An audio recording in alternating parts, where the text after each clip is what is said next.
I offer you the contract to deliver him to me alive. Where do I find him?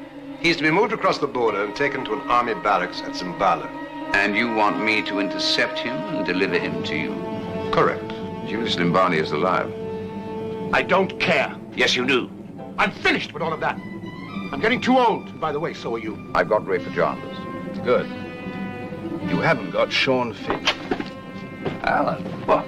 Not even a hearty handshake? Car just pulled up to the back door.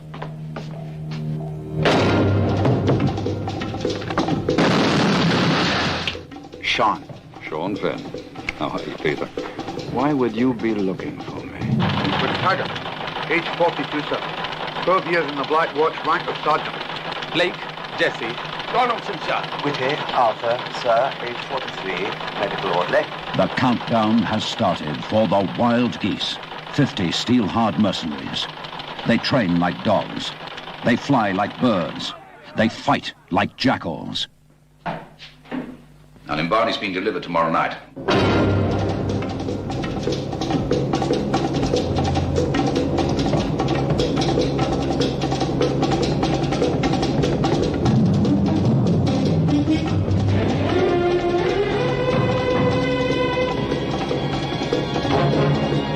The Wild Geese. Fighting is their business. Killing is their trade. Their mission, to save the life of the president of a new African nation. Sit still, right where you are. Don't move. Are you okay? Find Captain Jarvis. If he's set, tell him to send Lieutenant Finn to take the airport.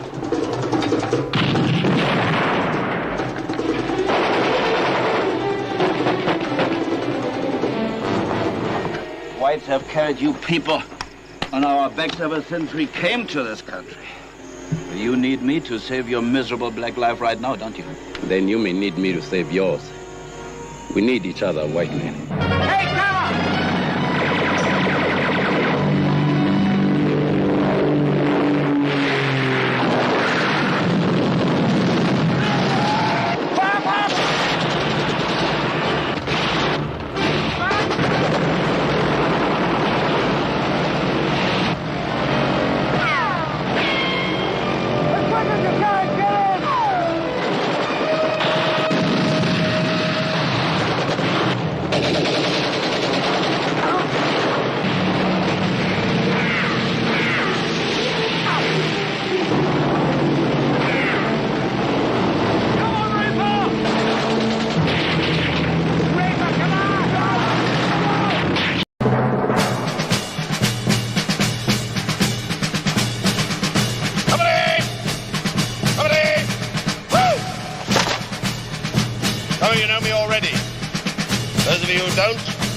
fucking surprise.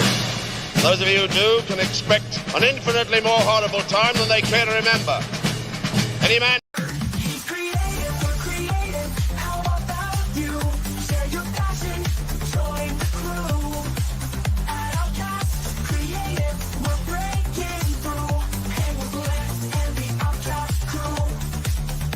with Lance and the Outcast crew.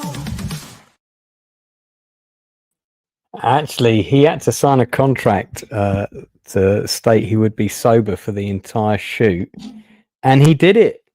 Him and Richard Harris both had to have it in their contracts that they would stay sober for the shoot, and it was the only way that they could get insurance for them both on the movie The Wild Geese. And they did stay sober, I think, until like the day before the rap party or something, and they went a bit wild. Anyway, welcome to Late Night with Lancey. A few clips there from The Wild Geese, my favourite Richard Burton film of all time. Lovely to see you, Agent 57000DM. I don't think I've seen you on my channel before. Thanks for popping in, mate. If you haven't subscribed already, please do so. This Late Night with Lancey is open to anyone with a YouTube channel to pop on. I don't care whether you've got 1 subscriber or 1 million. If you've got a channel and you're creating content, you are welcome to pop on these Late Night with Lanceys. And for that reason, even though there is a restraining order to stay 500 yards away from me at all times. Lord Toxic is here. So welcome, sir. We still with the restraining order. I don't like the word restraining order. Why can't we just say circling in your orbit with love? Why can't we just use that terminology? I love that. Circling in my orbit with love. Codename Wild Geese, by the way, is not related. I've got it on Blu-ray somewhere behind me. It's not related to the Wild Geese universe. That's an Italian film where they just took wild geese and put it into the title and basically used it as a way of kind of selling the movie. But that's about a load of mercenaries led by Lewis Collins on a different mission. It's a little bit naff. But yeah, so yeah, you know. But in any event, yeah. So great film, The Wild Geese. Codename Wild Geese, not so great. Do you have a YouTube channel, Leroy? Oh, don't know. So yeah, we've got 11 people watching. That's nice. Do you know what? Funny enough, me and the moderators of Open Bar were chatting earlier on. We've got a little Twitter group, and everyone was saying, "Oh, you know, there's no open bar tonight." And I said, "Why don't we do a stream called Not Open Bar with the moderators of Open Bar?" I was totally up for it, but I don't think anyone else was game. Yeah, unfortunately, one of them said, "Who would be the mod?" That was quite funny. Who watches the Watchmen, so to speak? Indeed. Have you been to see? Superman? I have indeed. Oh, excellent. I mean, how is it? It's better. No spoilers, but Sure. Yeah, I wouldn't do that, Lance, unless you told me it was okay, and you usually don't. Yeah, better than expected. I'm not a Superman fan in general, so I guess I just get that out there. Right. Stupenzo and I have had many a debate on his show about who's better, Batman or Superman. And yeah, I think you kind of have to fall into one of those two categories. I know you're not a big comic book guy, so I know you're. No, I am. That's not true. I am a big comic book guy. I'm just don't like what the movies have done. oversaturated with superhero films. I like superhero films, but they started making too many of them. They're all the fucking same.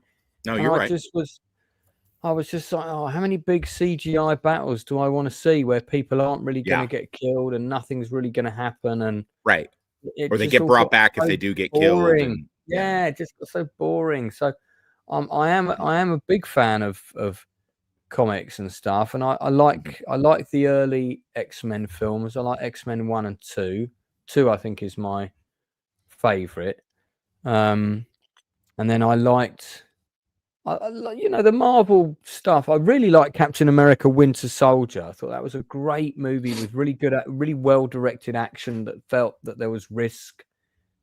And I kind of liked the Marvel stuff up to Endgame. There were a couple of them that were a bit wanky, but yeah, and then it was all like meh after that. Yeah. So it all got a bit meh. Kind of meh. Yeah. I mean, Batman versus Superman. What the fuck was that?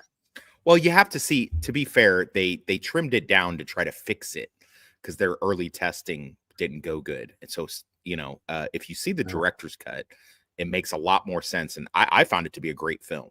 I think they tried to do too much and rush too much in the DCU, which is so weird because the animated DC stuff is almost near perfection. It's almost perfect, and all they have to do is do that, but they won't for some reason. They can't make themselves do that. I don't really understand the logic. So they rushed too many projects to try to catch up with the MCU, and that's where they kind of cut their own legs out from under themselves, so to speak. So right, but yeah, this was good. This was, I'm probably not going to go rush back and see it, but I mean, when it comes on the Plex Pass, I'll probably watch it again.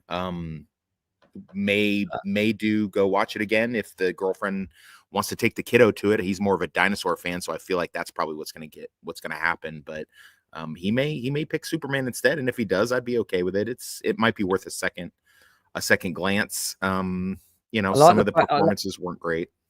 I like the fact that Drew Gordon saw it in India, and I'm wondering, was it like dubs with Punjabi voices? That would have been fun to see. And if you want to come on and recreate any of those lines, let us know. I am the Superman. Well, indeed. James Evans can always depend on Toxic to do what I fear to tread. James Evans, the Marvel Knights run in the 90s with Daredevil and Punisher was pretty good stuff. I wasn't that keen on the Daredevil film. That's the Ben Affleck one, isn't it? But I thought, what's his name, who played Kingpin in it, was really good. Yeah. He died, didn't he? Michael. He did. The guy from the Green Mile. Green Mile. Yeah. Yeah. Really nice man, apparently, because I had two friends who worked with him on two different things. No, I heard he was a big sweetheart. I think what James is referring to is the comics, though, actually, Lance. I don't think he's referring to. Oh, okay. He's referring to the comics. Okay. Michael Clark Duncan. Yeah, that was him. Thank you. Leroy's kind of look-alike, effectively. Yeah, I see the resemblance. Let's have a look. Well, now it's dropped. Let's have a look at the reviews online. I think they've been mostly positive.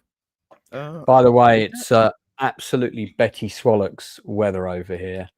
My armpit, as I speak. Well, Betty Swallock's is a Londoner's euphemism for sweaty bollocks, but you say Betty Swallock instead. You say. Got it. Yeah, so it's massively Betty Swallock's at the moment. My armpits are rank as well. They are. Yeah, it's pretty gross here in Kansas as well. Luckily, I work in a hotel where the AC is cranked up to 11. Did they find any more survivors in the Texas thing? Was there a miracle? Did someone get found alive? They did have a couple miracle stuff happen. They did. Although you do know that Texas and Kansas are two different states, right? No. Yeah, of course I do. Okay. No, you just reminded me of Texas and. Yeah, but yeah, no, they've had a couple of good saves and things like that. These kind of natural disasters are always going to bring out a lot of hero stuff. Was there any like any of the missing girls found alive in a tree downriver or something? I was hoping nothing that I've seen like that. No, it's a shame. It's really hard because you try to get information on this and then you get inundated with political stuff. They've turned the whole thing political over in this country. I know. I just saw that. It's so I mean, I've seen the sheriffs talking and sort of saying that's really unhelpful, which I agree. Well, let's have a look at the pictures here. I don't know if this is some kind of Fortress of Solitude type situation. Yep. It's kind of cool. I like Nicholas Hoult as an actor, so your view on him as Lex? He makes a good Lex. Not great. No, not great. I mean, just basically yelling a lot throughout the film. Hey, Rachel, how are you? Oh, I mean, hey, if he was yelling a lot, that's the fault of the director, because the director's job to kind of mold the actor's performance. Sure. Hey, Rach, good to see you. Have you seen Superman? I have not yet. I haven't seen it yet. Okay. From the sound of it, I'm not missing anything. Well, I mean, it's not. I don't want to give the perception that it's like a bad movie in any way. That's a great shot right there. Yeah.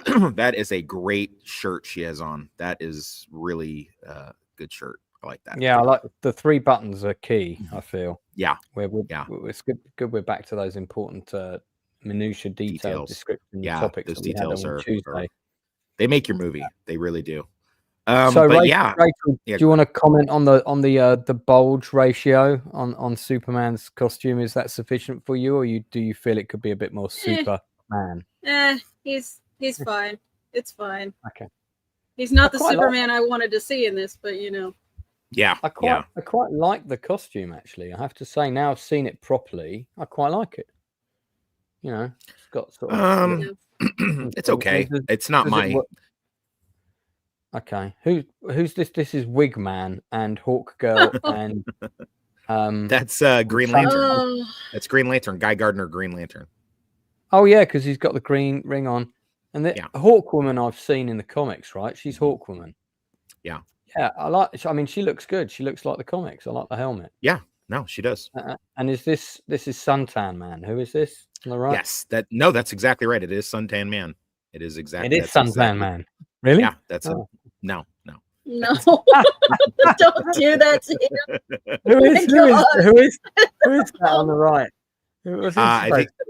I think it's Mr. Marvel. Mr. Terrific. Mr. Terrific, sorry. Mr. Terrific, sorry. Oh, Mr. Terrific doesn't look too terrific. Oh, the dog, yes. So I mean, yeah, they got the doggo. They finally put the doggo in the films. Does the dog work? It works. It works if you like the whole. I'm treading really carefully right now. So yeah, it works if you can deal with the James Gunn aesthetic.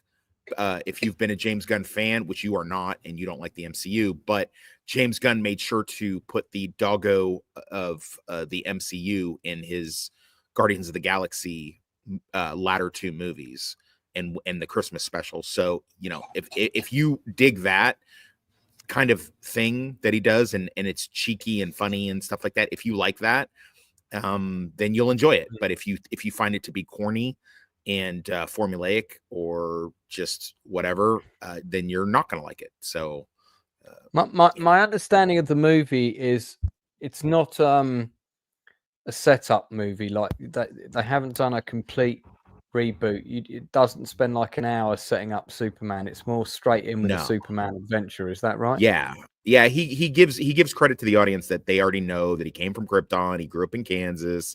Blah blah blah. I kind of like that, actually. I think that's. I love that.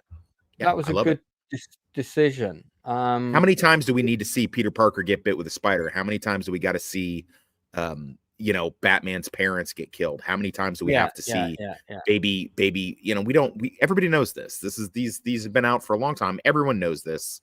So it's not necessary. So that was a smart play. Wow, she's wearing that dress like she's doing it a favor.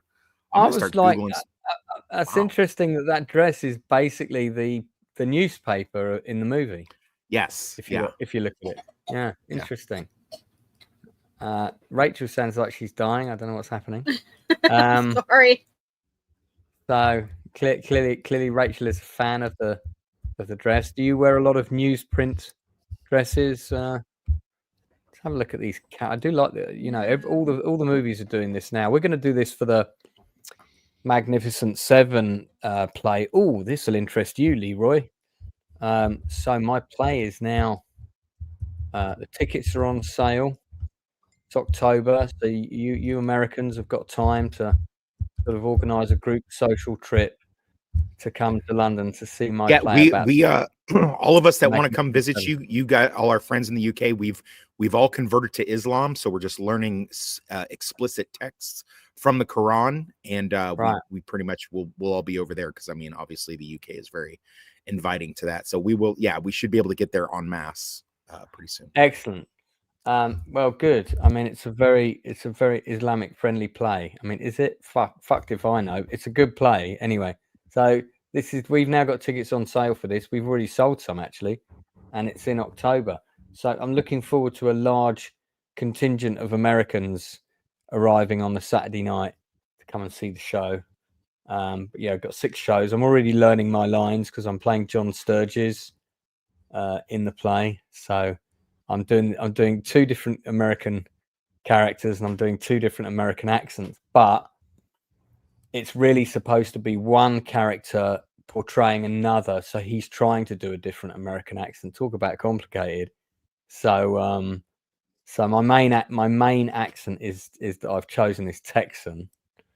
And then I'm doing this kind of gruff American accent for the other guy. So it's the Texan guy is constantly trying to go gruff. So there you go. Anyway, Magnificent Seven making of. It will be on stage soon. So I do hope that we will get some YouTubers there in the audience.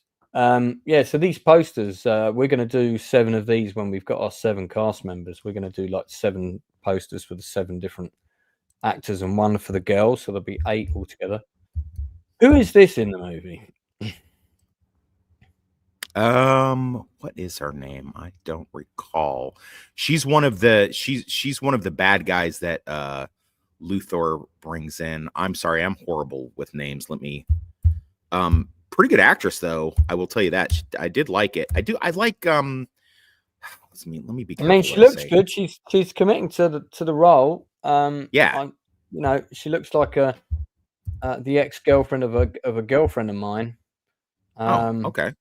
So, funnily enough, quite similar. She's I feel like I've seen her in something else before too. Well, we'll check out. We'll see who she is in a minute. This isn't. Oh, this is the dad character. Is this the dad character? Hang on. I'm looking at two different things at the same time. No, that's supposed to be Jimmy Olsen. The dad character is Taylor Pruitt Vince, who you'll know. Right. Oh yeah. I love him. Actor. He's a great actor. Loved him in Mississippi Burning. Yeah. I'm gonna put your balls in this drawer, Lester. That's Jimmy Olsen. Yeah, he's a very old Jimmy Olsen. Okay.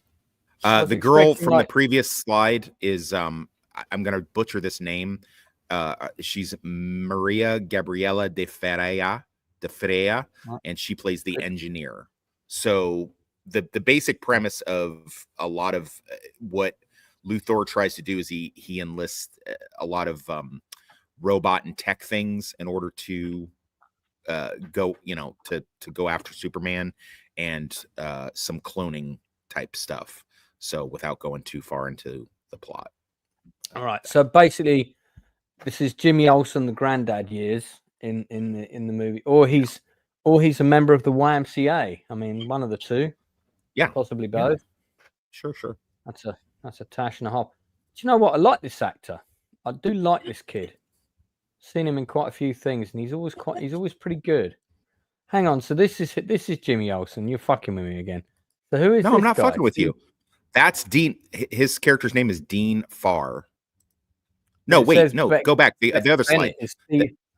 This is Steve Lombard. It says at the top here, Steve Lombard. No, This is Beck Bennett is playing Steve Lombard. Well, you're telling me it says it on the poster right here. Okay, there's plot points that I can't get into certain plot points. Okay, so this is like Jimmy Olsen in a different timeline. I got it. Okay, and this is Skylar Gisondo plays. Oh, hold on. Jonah Lees plays Dean Farr. So just there's certain stuff I can't say without giving away. This is Michaela Hoover. What a great name for this actress. That is Michaela Hoover. I'm just. How are you? I'm Miss Hoover. Of course you are. It's like a James Bond joke. You can see a James Bond. Yeah, I was just you beat me to it. I was just about to say this is your new secretary, Michaela Hoover. Of course you are, yeah. Of course it is. Or Roger Moore. Yes, my dear. Of course you are. That's pretty good, Roger Moore. I'm not gonna lie. Yeah. Frank Grillo, I do like him. Rick Flag Sr.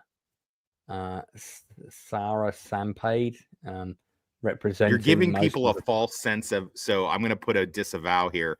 You're giving people a false sense. Some of these people, these screenshots you've got, which I imagine you're pulling from IMDb, you're gonna see these people for all of 3 seconds, and they're not gonna do much of anything in the plot. So I just.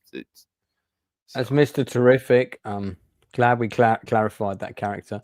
Nathan Fillion. I like Nathan Fillion as an actor. Yeah, I love Nathan Fillion. I suffer through the rookie. Alan Tudyk is doing another robot. Yeah.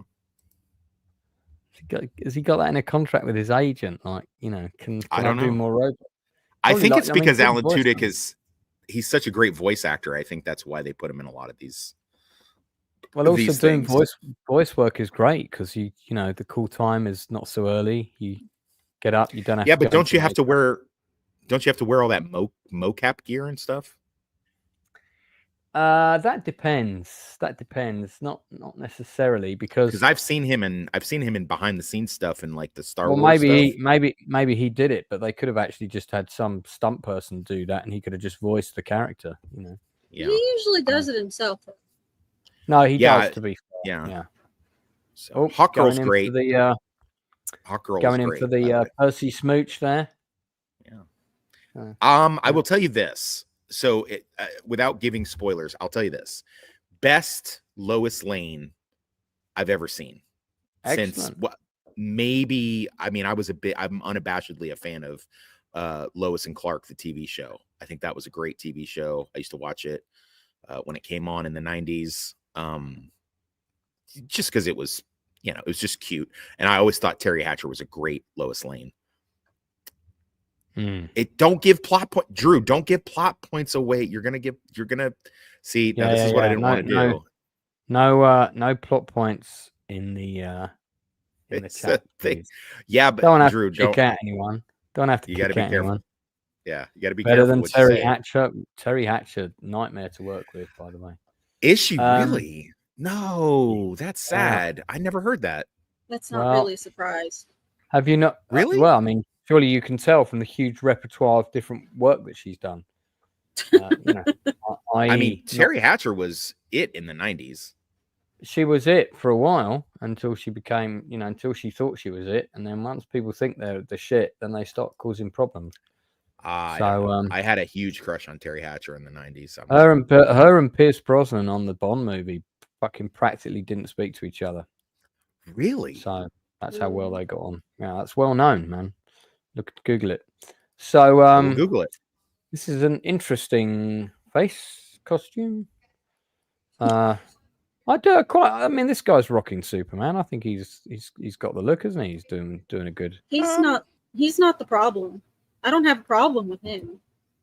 It's the lack of Cavill, the Cavill-less. You want a Cavill in there? I don't trust James Gunn with this. Right. I don't. Yeah, I don't know what they're going to do. I don't know if they're planning on Gunn is going to run the whole thing or just do this one and then another director's going to take the next one. I don't know if they're going to go to Justice League. I don't really know. Behind the scenes, he's going to run the whole thing. So it's going forward. It's his vision that we're going to see, and I'm not sold on the vision from what I've seen so far. What other movies are dropping in the next couple of weeks in the States? Because it's funny, right? Somebody put up this somebody put up this thing. In fact, I'm going to grab it. I'm going to put it up, and it showed like the summer lineup, right? For one of the best years of my childhood, without a doubt, which was the summer of 1985. And although some of these movies we wouldn't have got in the UK until 86, as it happens, but we did get some of them. Some of them we got straight away. We got Back to the Future a few weeks after you, but we did get it that summer. It did drop summer of 85, and anyway, but listen. I hate to say this. I was never a fan of the Goonies. I always thought the Goonies was a bit shit. Okay. What? But sorry, but massive fan of Back to the Future. Rambo 2 was a good Rambo film. It was what it was. Weird Science was a lot of fun. Absolutely love Cocoon. Cocoon is in my top 5 movies of all time. Mad Max 3 I didn't like at the time because it went all James Bond and it went silly. But now I can look at it and think, actually, it's a great film. It's a children's friendly Mad Max movie. It's not the Mad Max movie that the fans of Mad Max 2 wanted, but the producers, of course, they had their eye on the box office. They wanted to make a more commercial, accessible film. Okay, fine. I won't talk about Pee-wee. European Vacation was a bit bollocks. Fletcher's fucking Chevy Chase's best performance in a movie ever. That was a great film. Summer Rental, that went straight to video in the UK, but I actually really liked it. And I really love Fright Night. I think that's great. So, I mean, it's a mixed bag, this palette, right? But you could say that there's at least 3 or 4 films here that are absolutely first class. Cocoon, Back to the Future, Fletch, I would say, are the top 3 there. View to a Kill is my least favourite Roger Moore Bond film and one of my least favourite Bond films overall, even though I love Chris Walken in it. But I just think as a film, it's really pants because Tanya, what's her name, just can't act. Tanya Roberts. Yeah, she just was never very good at acting. And, God rest her soul. I don't think that's why she was put in films, to be honest, Lance. No, I mean, she looked good. She had great eyes. She looked good. But it just wasn't a very good movie. It just, the fight on top of the bridge just wasn't very convincing. And but anyway, but there are 3 great movies there. There's another 4 that you can say are very watchable, decent, semi-decent films. Okay, so if we put up a palette, summer of 2025, what have we got? We've got F1. Yeah. There's a Jurassic World movie and Superman. Those are the 3 biggies. But the Jurassic movie, everybody just fucking hates it. Everybody's saying it's crap. It sucks. That's what I thought we were going to talk about on Tuesday, and I was ready. I was prepared to rip that thing apart. Well, I mean, and you switched it on me. You can talk about it now. Oh. I mean, I've heard it's. I watched Critical Drinker's review of it, and look, I will go and see a film and make up my own mind about a movie. But I'd already tuned out of the Jurassic franchise like 2 movies ago, because the last one I went to see in the cinema, I think, was 2 Jurassic movies back. It probably would have been around 2016, 2018, something like that. And I just was fucking pants. It was just rubbish. And I think the problem is that they just it suffers from the same thing as the Star Trek movies, right? It suffers from the let's get a bigger spaceship in it, and because we'll give the bad guy a bigger spaceship, it'll be really cool. And it's like, no, actually, it's more interesting if you make the tension and the threat of danger small. So when bigger danger comes, it's a surprise. Or just keep it small, keep it contained, keep it small, make the threat more interesting, make the threat more, more balanced. And they did that same thing with that sort of Wrath of Khan reboot. Oh, I know, we'll give him a really big spaceship, and it was so fucking boring. And I found like the more big monsters that they put in the Jurassic World movies, whatever you want to call the universe, the less interesting the films became. Well, what happened? Sorry, go ahead. Go for it. Well, what happened here is that David Koepp, he worked on the first 2. And we have learned that he was not the creative energy behind those movies at all from this movie. Because from the very beginning, he has been pushing this hybridization, mutant dinosaur idea. He has been wanting to do this since The Lost World. And Spielberg always told him, no, we're not going to do that. Do that down the line. We're not going to do that. Well, now, because of how Dominion was received, which everyone ever hates that movie, and for good reason, well, they panicked. And David Koepp said, oh, I have a script, and handed them a completed script, and they shot this movie in, I think, under 6 months, and were ready to go. Right. They didn't even think about what was best for the franchise, because this is not it. If anything, this may have killed any hope of a new trilogy. Yeah, I hear you. Tox, you want to send Miss Sparkles the link, buddy? I have done. Oh, she needs it on X. She needs it on Twitter. Okay, give me 1 second. I'll set it on Twitter. Cool, I didn't know she didn't have Facebook Messenger. I'm sorry. Okay, no, that's all right. Kind of like that gun. That looks pretty cool. But yeah, I mean, I just heard that the character. That's not a gun. That's not a gun. It's a tranquilizer. Yeah. Nope. No, I mean, not even that. Nope. No, it's a weapon. Not even that. Nope. Let me rephrase and say this weapon looks cool. You definitely could stab somebody with that. So okay. Regardless of its function, you could bayonet people with this. It's a sample. It's a sample taker. Yeah, I don't have a problem with the whole we need to collect DNA thing. I don't have a problem with that. It's just the reasoning. The science doesn't make any sense. No. And the dinosaurs are not I'm sorry, go ahead. Jurassic Park is grounded in science. That's the entire point of the first movie. The science is out of control, and they played God, and now they have to suffer the consequences. And what do we have in this? This isn't a spoiler. This is the first 2 minutes of the movie. We need dinosaur DNA to fight heart disease. Yep. We need dinosaurs to fight heart disease. Right. They literally stole the idea from that shark movie, the shark movie from the 90s. Deep Blue Sea. Yeah, they basically just said instead, and they swapped out heart disease from Alzheimer's. Alzheimer's, yes, thank you. They should have kept Alzheimer's, honestly. Yeah, I mean, might as well. If you're just gonna rip it off, then just do that. But yeah, Scarlett is phoning it in.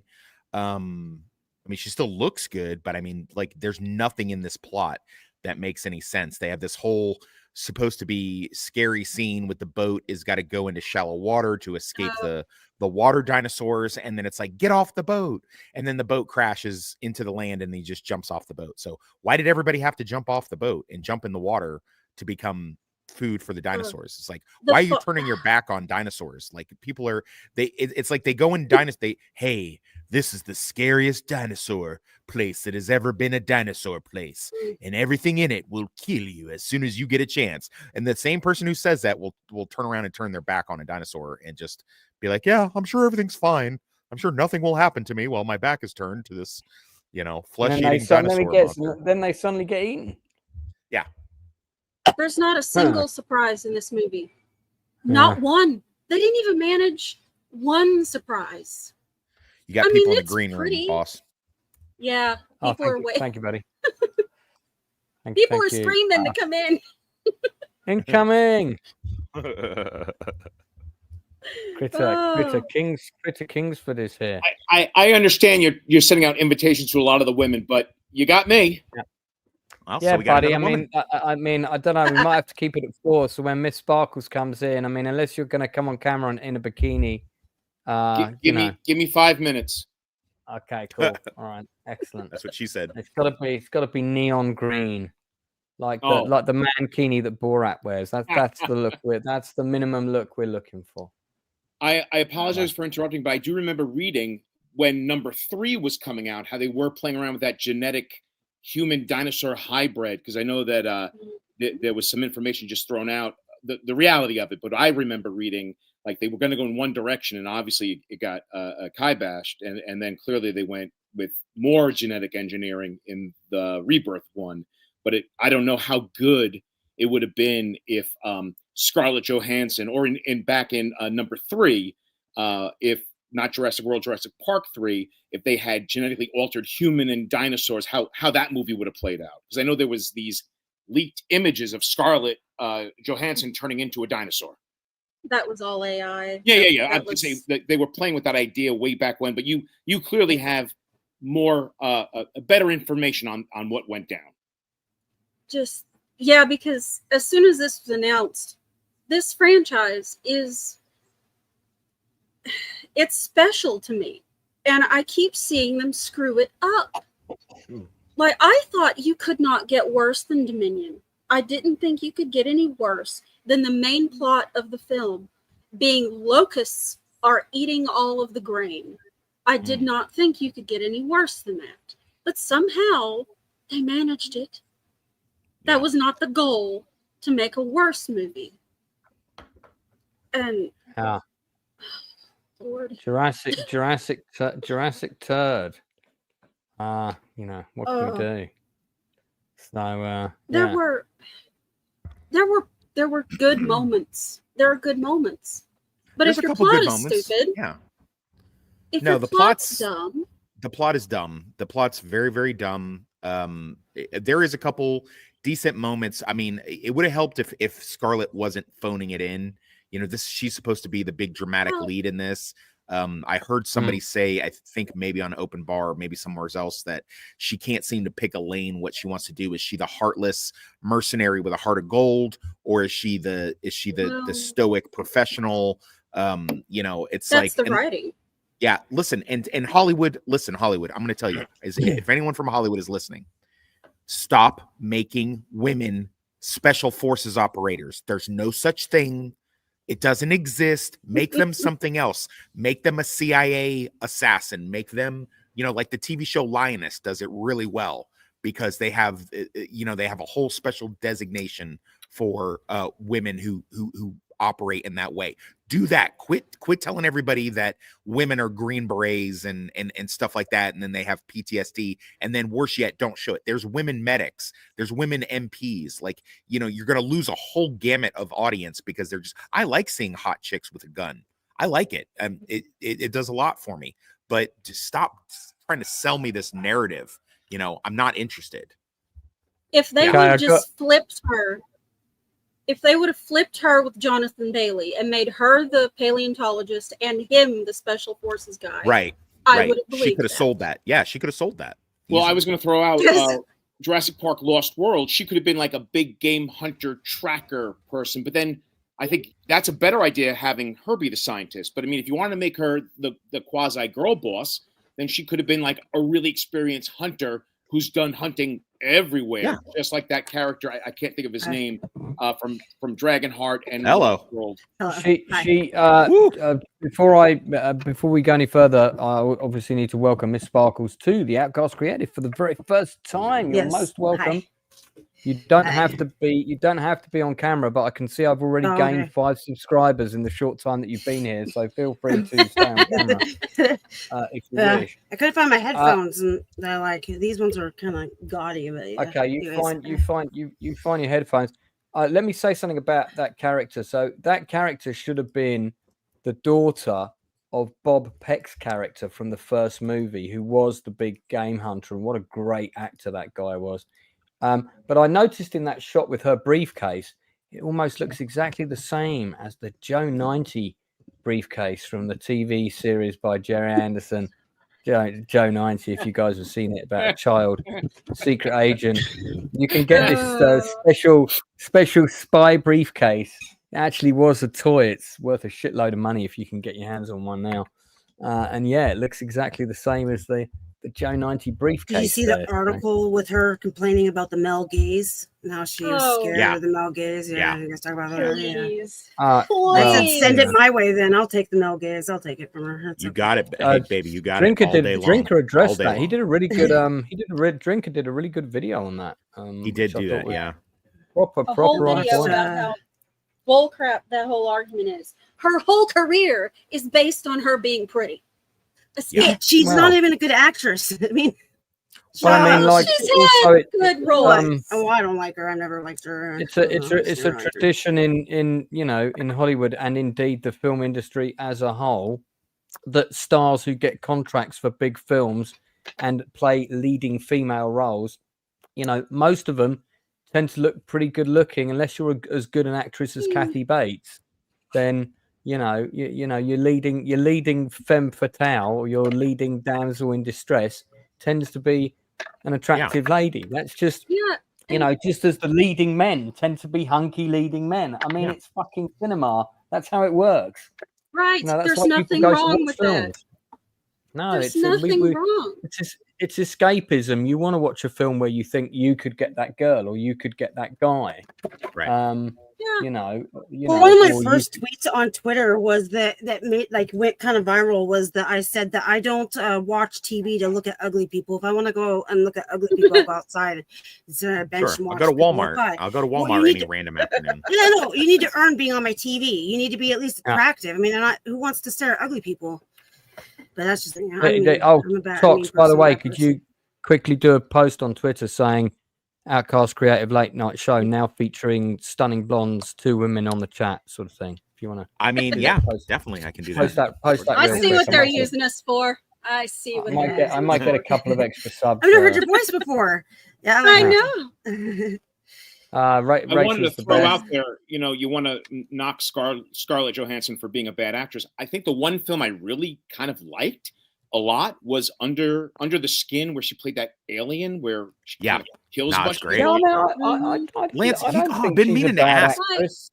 I think she's a perfectly fine actress, but I don't think she's a bad actress. I think she made a terrible mistake by saying, "Oh, don't look at me. I'm not here for you to look at." Yes, you are. That's your job. You got to remember that some women don't look as good as she does at her. I mean, at my age, it's like, shut up.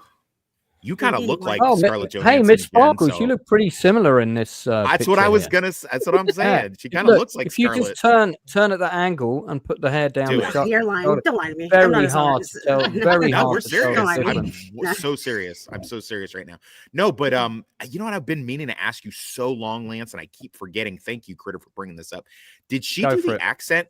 Did she do the accent, the British accent good? I know you guys take the piss out of me when I try to, do my. Are you talking about the Woody Allen movie? No. That's- When she was That's the in, one. because she's done That's the one two. she did the British accent, I think. Well, she did one as well in Under the Skin and in The Prestige. Did she do a good British accent or no?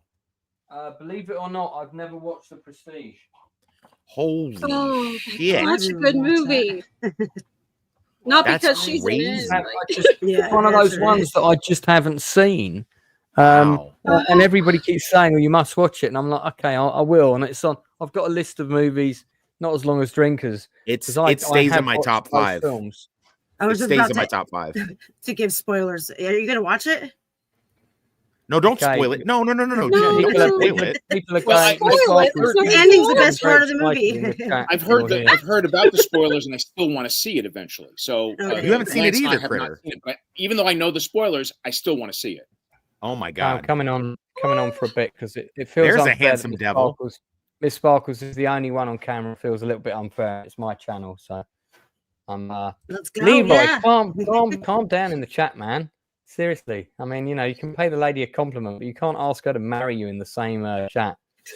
So, no, Critter, you can stay off camera, man. That's fine. You don't need to come on. I Yeah, got Critter, get out of told there. Get out of there. I look like I'm joking, man, I'm my body joking. shape is the same as Bowser's from Mario Kart. No, Critter, come back on because you make me look. No, In no, Eric's no. chat, one of the You've people hurt- said I you've have hurt the my body feelings. shape of Bowser from Mario Kart. And I was like, that's interesting. So, Critter, So, I'm that's a serious. I'm not take. joking, man. Lance, Yeah. Lance, I got it. I know you're joking. It's okay. It's okay. I got thick Oh, skin, good, and I know you're joking. good. Do have quite a razor sharp sense of humor, everyone. So Toxic is but, on you my know. S list, so that guy Oh, could you be. guys well, I looks mean, fine. he's- What happened? Why? he's on- Oh, it's just. He's on everybody's list. Yeah. Jim, I think has just got in from seeing Superman. He is not happy, an utter waste of his. God, is that how much it cost? I could make 10 movies, 10 really good movies for that. Is that and including 20 budget? I haven't looked it up. Besides the cost of the film, does that also include the budget for advertisement, marketing? Man, I it don't must, know. it must be. What do you think is going to make more at the box office, Superman or Jurassic? Jurassic Superman. Park, Jurassic Superman. World will. I think Superman has more of a dug into the popular the normies, the more known. Well, also Superman's hitting at a really crucial time, and Jurassic Park, the word of mouth for Jurassic Park has gotten out. Yeah. So Well, whereas there's all that stuff that James Gunn keeps saying. See, I have to have Jurassic World win, because if Superman makes more money than Jurassic World, I have to wear my maid outfit, and I don't want to. It's a bet I have with DA's chat, and I really don't want to dig it out. So I'm gonna have to debunk a little bit here. Now, just going off of the first Google result I got, budget for 2025 Superman is reportedly 225 million. Some sources suggest the budget could be higher, potentially around 363 million.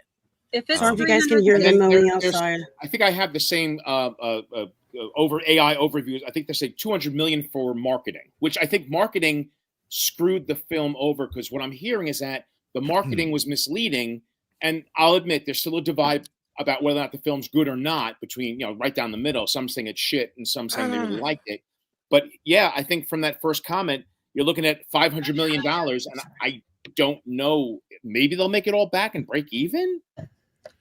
Well, breaking even isn't considered. No. win Yeah, anymore. breaking even is So- just like, oh, whew, thank God. But that's about it. Fantastic. No, Fantastic I Four did. is I did all like that. Man of Steel better for whatever that's worth. I'm a big Man of Steel fan. I think Man of Steel is a great Superman movie. I love Cavill. I thought all the performances in it were great. The guy that plays Zod, whose name I can't recall. Michael Shannon. Mike, yeah, he was. I thought he was great. I really liked the direction that they went with that, and Cavill's my Superman. As far as that goes. So You want to? That was beyond I hate ridiculous. Superman. All they had to I hate do is, Superman. if James Gunn wanted to take over, I don't know, if I was behind the big desk, keep the cast and see what direction he wanted to go in. It really made no sense to flat out ignore a very popular selection. What you could go on about Aquaman or Wonder Woman, the Godot and the what's his face, but clearly Cavill was like a huge popular choice. Cavill was a huge, that's to walk that's away to knock him out. It made no sense. At this point with Cavill, I gotta feel like, and I don't know as much about the industry as Lance does, but I gotta feel like at this point, Cavill has pissed off somebody, and someone has put in the military, we call it putting a poison pill in your jacket, where you just get the shit assignments and you get passed over for promotion, because he keeps getting these opportunities. And I don't think anybody could disagree that he's not only easy on the eyes, but he's got a lot of charisma. He's a great actor. He's very believable. He's very grounded in the things that, that he puts his performances into. And I think at this point, we've got to just say, like, somebody must have it out for him, and or he's not ticking the right boxes, or he's not saying the right things. Well, because I think he's in the Voltron film coming up. Well, like The Witcher, when he was filming The Witcher, I know that it was the woke like leftist people saying it, but I do believe that there's always like a little bit of truth in what people say. And he was hard to work with. He would like leave and go play the video game. So it could be that he's hard to work with. Because there's a reason for it, though. There's a reason he was so unhappy for that last season. It's because they threw the books and the game out the window. And that's why he signed up. He signed up to make a as faithful as possible at Netflix Witcher. Yeah, and they that's what I threw heard. it all out the window. He was And really knowledgeable about the material. I never heard that he ran off to play video games. Yeah, they said he had a gaming addiction. One of the people that worked with him accused him of having a gaming addiction. Most of what I heard is that he just hated how they were deviating from the script in the books, and okay. So I'm gonna cut in here because I've got a direct line to this. The video game story was pure hokum. He is He is an avid video game player. He's also an avid player of Warhammer and stuff like that. But does he piss off during a shoot to go and play video games and shit? Absolutely not, unless he's not required for a shoot for 2 hours, in which case, as any other actor may do, they go to the trailer or whatever. That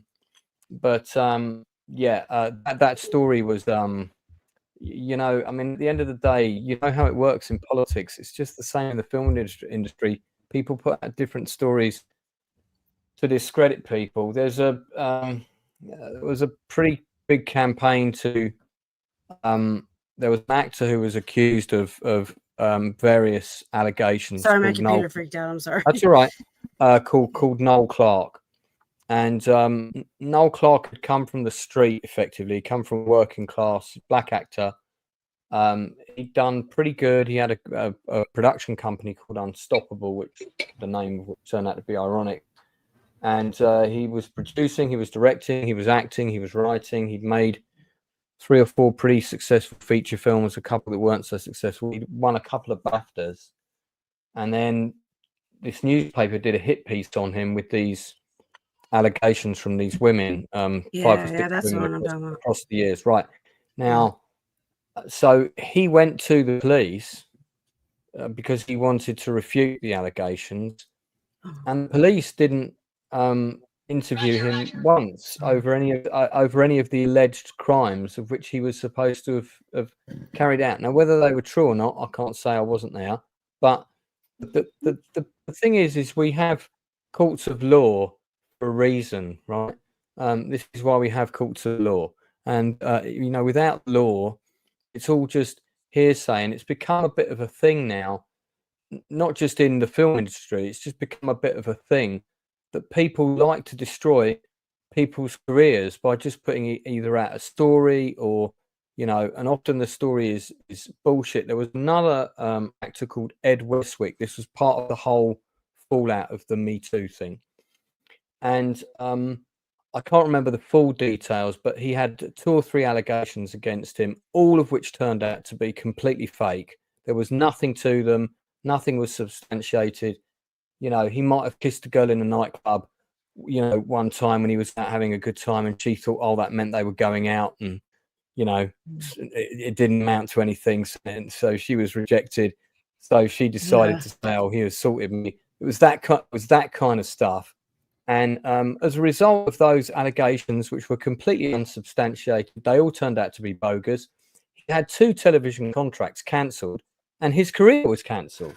And for 3 years, people didn't work with him again. So the reason I'm talking about that topic is you have to treat any story that you hear. It doesn't matter where you read it, how respectable the publication is, be it the Hollywood Reporter or whoever. You have to treat every story that comes out with a pinch of salt. You have to do your own digging. Who's the source? Where does this complaint come from? Who is that person? What is their background? How credible are they? Are the police investigating this?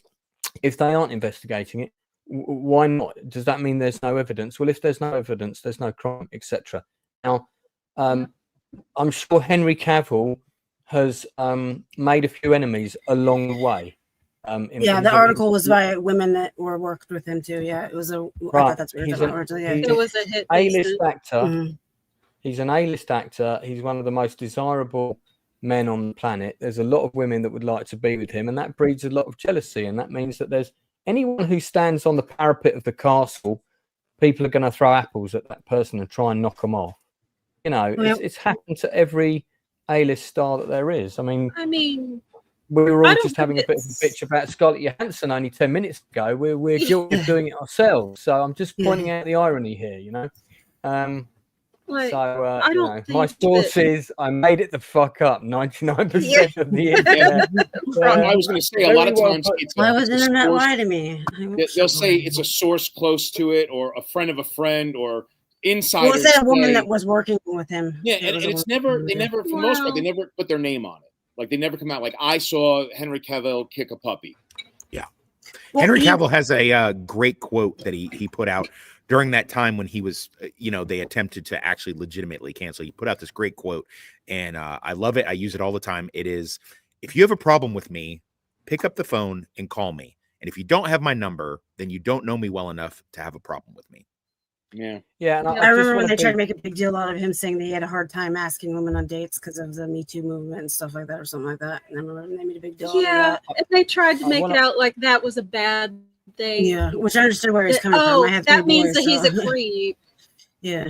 That doesn't make But him he a is creep. married That to a just means he's 16, being cautious. Sweet Sorry, 16 reality before show we go girl. down another rabbit hole, guys, I just want to be whatever. clear with what I just said. So it's all right. I'll give you a chance to speak in a sec.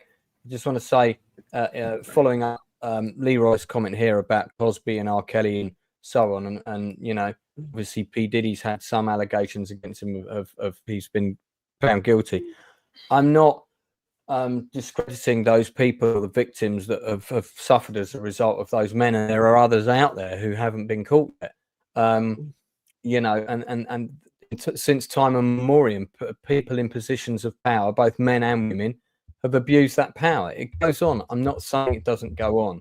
All I'm saying is when you hear or read a story about something that this person said this or did this, particularly in the film industry, just do diligence on the sources and don't assume that the story is true. Assume that it's hearsay half the time, and you need to check where it came from.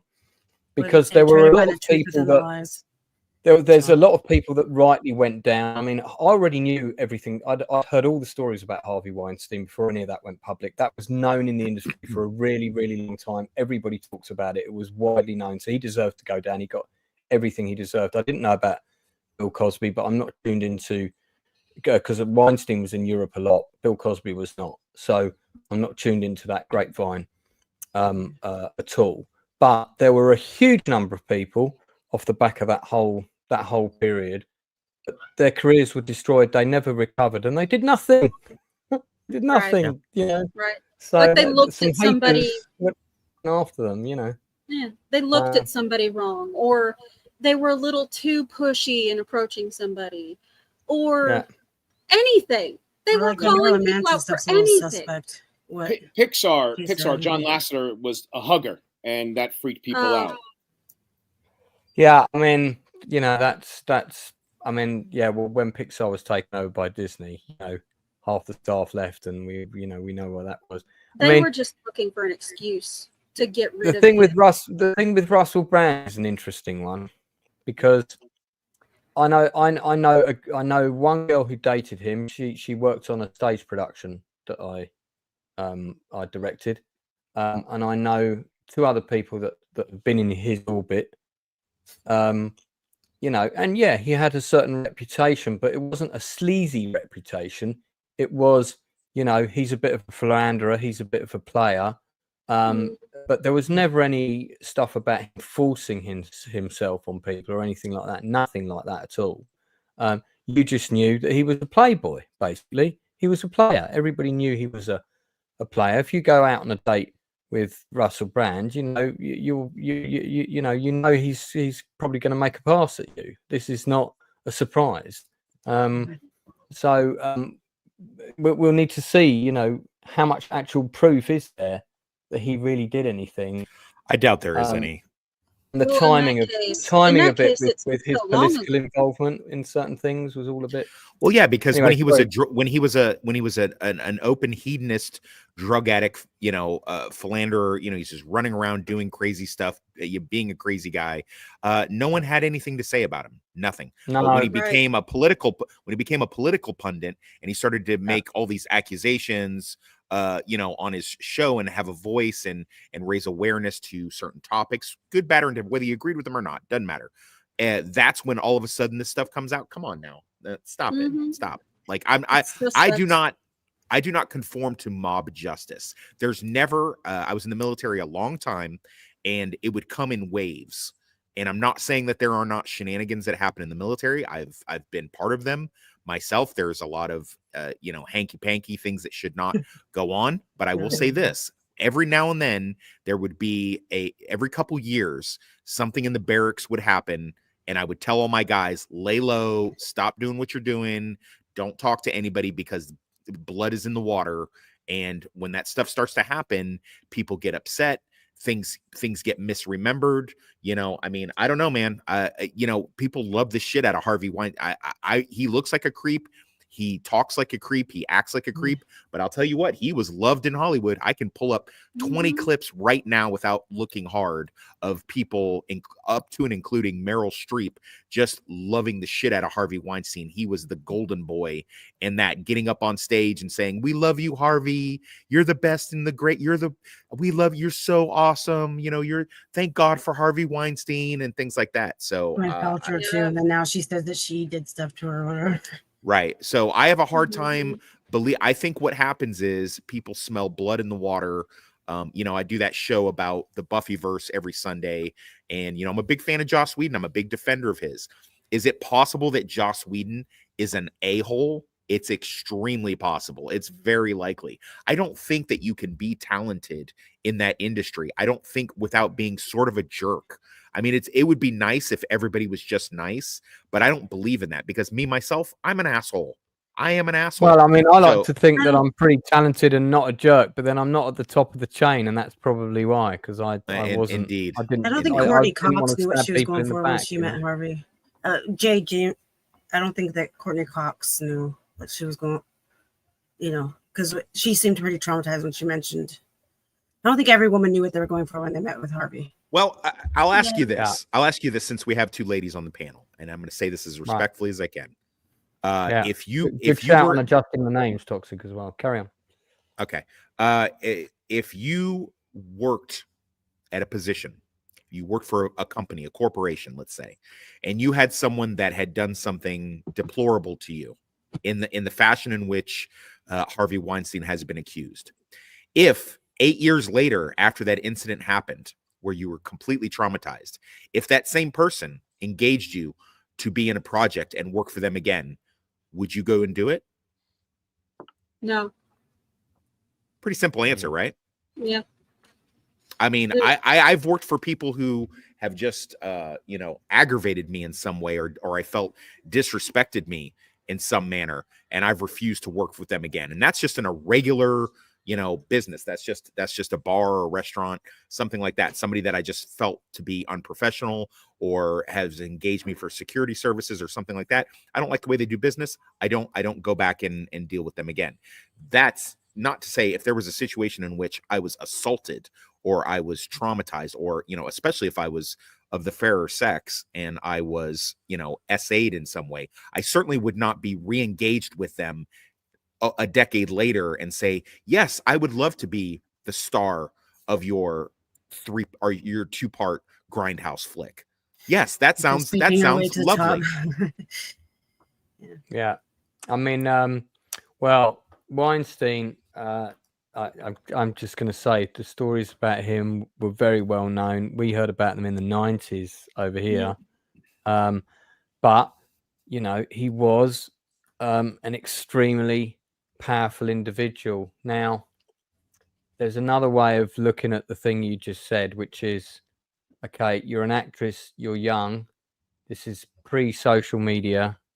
You may have performed a sex act or tolerated some inappropriate sexual behavior of an individual who you knew had the keys to the kingdom. So you decided to play ball to the degree that you did. It's now 10 or 15 years further down the road. This man is even more powerful than he is when you first met him. No one has taken him down. You've heard of loads of other people that have gone through similar things. He is still the king of the castle. But you are now of a position where you don't have to put up with his bullshit, but he is offering you a role that maybe pays, $6-10 million. Are you going to say it's a hard business? You're a female actress. The lead roles, there's only so many of them that go round. It's a small pond. Are you going to say no? I think you've got to weigh that up against whatever the other circumstances were at the time, what other roles they were being offered. Yeah, okay, you may have been traumatized, but I mean, the business was very different back then, and there was a lot of shit that went on. I mean, fortunately, I wasn't at such a level that I had to deal with that. I mean, I've got a girl.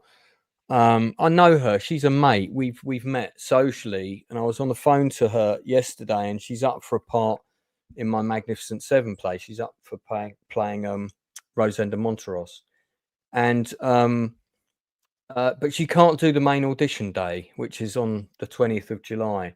And I said to her, okay, well, we can do another day next week.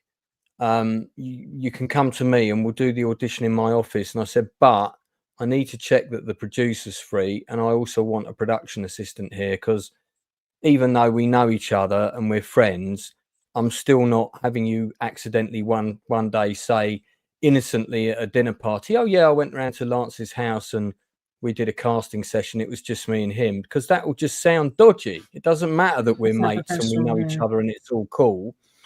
I have to think beyond that. And so I've said, I've got to have the other producer here and I need a production assistant here. So let me check that they're all free, which they are, fortunately. So we're doing a little casting session with her on another day, because it's just a small play and we can't afford to book out another room for $200 just to see one person on another day. But I do want to see her for the part because she's fucking good. So, but that's the sort of thing you need to think about, even on the little level that I work at. I'm still trying to be as professional as possible at all times. Like what you're saying, how many people have changed? How many people have the way they do things? And how many people have been spared what was done to a lot of actresses because they took him down? Yeah, I mean, I'm glad they took Weinstein down. I mean, I honestly, the best drama series that has not been made yet is the rise and fall of Harvey Weinstein. And I think the guy that plays Larry David's agent in Curb Your Enthusiasm, and they even made a joke about him getting mistaken for Harvey Weinstein in the last season. He should absolutely play him because he looks and sounds like him. And because if you read the book that Biskind, the guy who write Easy Riders, Raging Bulls, he did another book. I think it was called Down and Dirty Pictures, and it was about the rise and fall of sort of independent film in the 90s. And it's all about the rise of Miramax, and it's all about the various people that worked for Miramax who then went off to try and do their own thing. And Harvey Weinstein went after them and destroyed them all. He was a complete utter psychopath. I mean, I don't just let's put the stuff with women aside for 1 minute. The mental stress that he put people under that not only worked for him, but also anyone who went off to try to do become a producer on their own, which is very normal. You know, you're a young person, you work for a production company, you start off as a assistant producer or associate producer, you work under the tutelage of someone who back then was perceived to be a golden ticket, Weinstein. You know, you'll work there for a few years and eventually you'll want to go and produce your own movies and move on and set up your own production company. That's the way it absolutely should work. He didn't want people to do that. He would go after them and he would destroy them. Like October Films was one of the people. It's all in that book. I'm just waiting for someone to do the drama series that covers not only the abuse that he meted out to women, but also the abuse that he meted out to everybody else. Because it wasn't just women, that it was the sexual thing with the women, but with the men, it was the mental thing and the power. He destroyed so many people's careers. Loads of people left the industry because of him.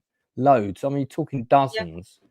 Yeah. He did a lot of stuff to get people Oscars and stuff like that. Yeah, that is a drama of Succession. You know, like the show Succession. It'll be like that, except everything you'll be watching will have really happened. I mean, that script could write itself. You know, and believe me, I've thought about it. I've thought about writing a TV drama series about him because I followed him ever since I read that Biskin book. I thought this guy is a fucking nutcase. Something's going to kick off with him. One day he's going to piss off the wrong person. I just didn't realize it was going to be a woman. So I'm glad he's where he is, you know. And yeah, amen to that, Leroy. Quite right. Anyway, sorry, rant over. Please jump in. Various other people had things they wanted to say. Oh, I just when the Harvey thing first broke, I turned to my wife. I'm like, I don't get it. You like, I would love to own a studio and make movies. That's it. It would be an amazing dream, and I can then drop dead happy. The fact that he had so much power and he was able to make as many movies as he wanted, everyone loved him. Like, where does this? Is it boredom? Like, why do you want to sexually abuse? And was it the thrill of it? Was it the power and control? And it just, in my mind, you know, what absolute power corrupts, absolutely, or whatever. I was just floored by the behavior that was coming out in the beginning. Like, I don't get it. Like, don't you want to make movies? Isn't that your thing? Isn't that fun for you? Well, you know, everybody thought that Jeffrey Dahmer just wanted a boyfriend, but look what happened there. You know what I mean? I also kind of want to sidetrack there's been a couple, I think, for God's sakes, I'm going to get his name wrong. Point is, some of these accusations and some of these comic book guys lately, women who were 25, 29, and the people that are outraged are saying, oh, he was grooming them. But when you're 21, 22, 29, you're not a child. You should have more life experience under your belt that you're not going to be groomed. I think the term was wrong, saying, oh, they're being groomed. Like, they're old enough to know better or be aware. Also, grooming is like you're a child, and then yeah. People use words wrong. They are. Like, you'll see something that was perfectly normal. When we were growing up, it was normal to see a man in his 30s marry a woman in her 20s. Well, now it's like, oh, he groomed her. No, he didn't. She's just not stupid and likes older men. What's wrong with that? Yeah. I'm sorry. And what if she's the one needing him? You know, what if he has money and she knows exactly what she's doing? Like, yeah, I mean, what does the lady on the left here look like? The what's the comedian woman that did the female Ghostbusters? Just stand-up comedian. She's like this woman on the left who's arresting Harvey. Looks, you know, she could play this role. Come on, guys, you know what I'm talking about. I know you don't. I don't know her name either. So. She headlines like loads of movies. Because her husband's a director. Melissa McCarthy. Her husband is also a stand-up comedian. She was in Bridesmaids. Melissa McCarthy. Thank you. Yeah, Leroy's throwing it out there. That looks Leroy's exactly like her name, but he's trying. Yeah, there we go. Sorry, man, I wasn't paying attention to the chat there. Not really. By the way, it was Neil Gaiman that concept of being a 28-year-old woman being groomed. That's the accusation came out, and then of course when you see and read the text, it was just like they were hitting on each other. And so because it didn't go well, she was thrown around that, as being groomed as an We adult. heard the girl that said I was freshly 18. That's used so much now. Or I'm an underage 21-year-old girl. What do you mean? Underage 21? Sorry, so irritating. What do you mean? my girl, no. They're getting mad at you because you're spreading your legs at the gym, and she says, "I'm an underage 21-year-old girl." Hey, Lance, I'm sorry. Toxic's knocking on the door to get back in. Do you want to let him in or keep him out? Thank you for letting me know. There he is. We have him. We have him back. I wondered why it was so contained. No, welcome back, sir. Yeah. Though the great thing about working in a hotel is if one room gets compromised, you can just move on to another room. Compromise. No compromise. He's funny. Aliens and zombies are in that hotel. What's going on? Hey, listen. It happens. But yes, I believe the term that all of you are searching for in your dynamic here is Schrodinger's feminism. No, the term we were searching for was Melissa McCarthy, but we got there anyway. Well, yeah, maybe that one as well, as far as that goes. But yeah, it's if you are not, you can either be a victim or you can be powerful, depending on each circumstance. It's really a wonderful thing. I mean, women have never had it better than they do in the West these days. I mean, don't go to some of these foreign countries because you're not going to have it as good. But boy, you get to have it both ways over here. You can be a victim if you choose to be. You can be a strong, powerful feminist if you choose to be, and you can switch it on a dime if you whatever the situation that is entailed. So you can vote in whoever you want in office. You can join the military. You can drive a car. You can do many, many things. But if you decide that I'm freshly 18, as Jen pointed out, then you can also be a victim who's been groomed by the evil patriarchal male who had nefarious, mustache twirling, ideations upon you. So it works out well, and you can change it within whatever time frame works for you. So if you work with somebody in, say, 1996 and something happens that you didn't really care for, but in 2006 they make you the showrunner of their film, but in 2016 you find that your career is flailing, then you can say, hey, I remember that I was a victim once and now you're going to pay, and so will everyone else, and we will start a movement. So the girl who said she was freshly 18 accused a young man of SA because he tickled her. Yeah. She's the worst. And then she even has a whole website about how not to SA her. Right. SA no longer means what it used to mean. SA can be a microaggression that you look at someone in the wrong manner as you are going by them and they're scantily clad in the gym. Your microaggression was an SA. So, what a wonderful time. I am really envious of women in the West. You guys have it. You guys have like almost superpower. Unless it comes. Seeing as we have two women here, let's hear from the women on this topic. Now you've had your say. The sandglass timer has run out for Tops. Gonna have to start timing out. Miss Sparkles, you're new to the channel, so you're our. I'm used to his little rants with the women thing. I mean, I'm gonna let you go first, and then Rachel. And then Critter, because he kind of looks like a female hamster. So what? I thought that was a gerbil. Miss Sparkles, go ahead. It's a chinchilla. Thank you. Okay. I know all about Toxic's rants on women. He had me come live to just freaking what do you call it? Out of nowhere, ask me questions about how I feel about this woman and stuff. So I already know all this little stuff. But and real fast, I was gonna say with that girl, I would go around and say I'm coming in with the tickles, and we do. There is a double standard. I get away with murder with some of the things I can say to men that men could never say to women, and that's it. That's all I'm gonna say. Okay, so fair enough, Rachel.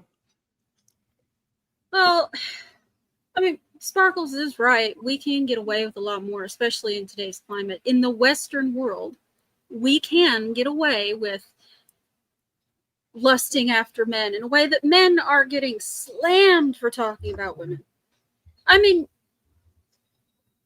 the female gaze is being appealed to more than the male gaze has been. And no one says anything about this. It's fine. It's fine. But if you if a man looks at a woman for more than a second, he's a creep. And I don't agree with any of that. It's ridiculous. Or asks them out on a date. Oh, God forbid. Like, how are you supposed to meet people if you're not allowed to speak to people? Exactly. And it's like, Yeah.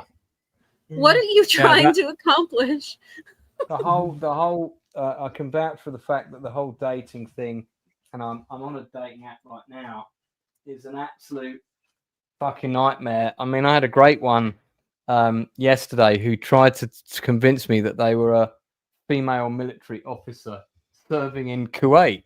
So, of course, I quickly did a toxic deep dive on what the camp was called in Kuwait, what units were there, all the rest of it. And I said, oh, you must be serving out of Camp Blah Blah with the 116th Intelligence Service or whatever, something like that.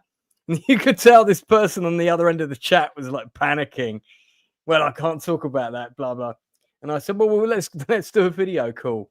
Oh no, I can't do a video call because I'm serving in the military. And I said, actually, you can call home. You get allocated time to call home, to call your friends.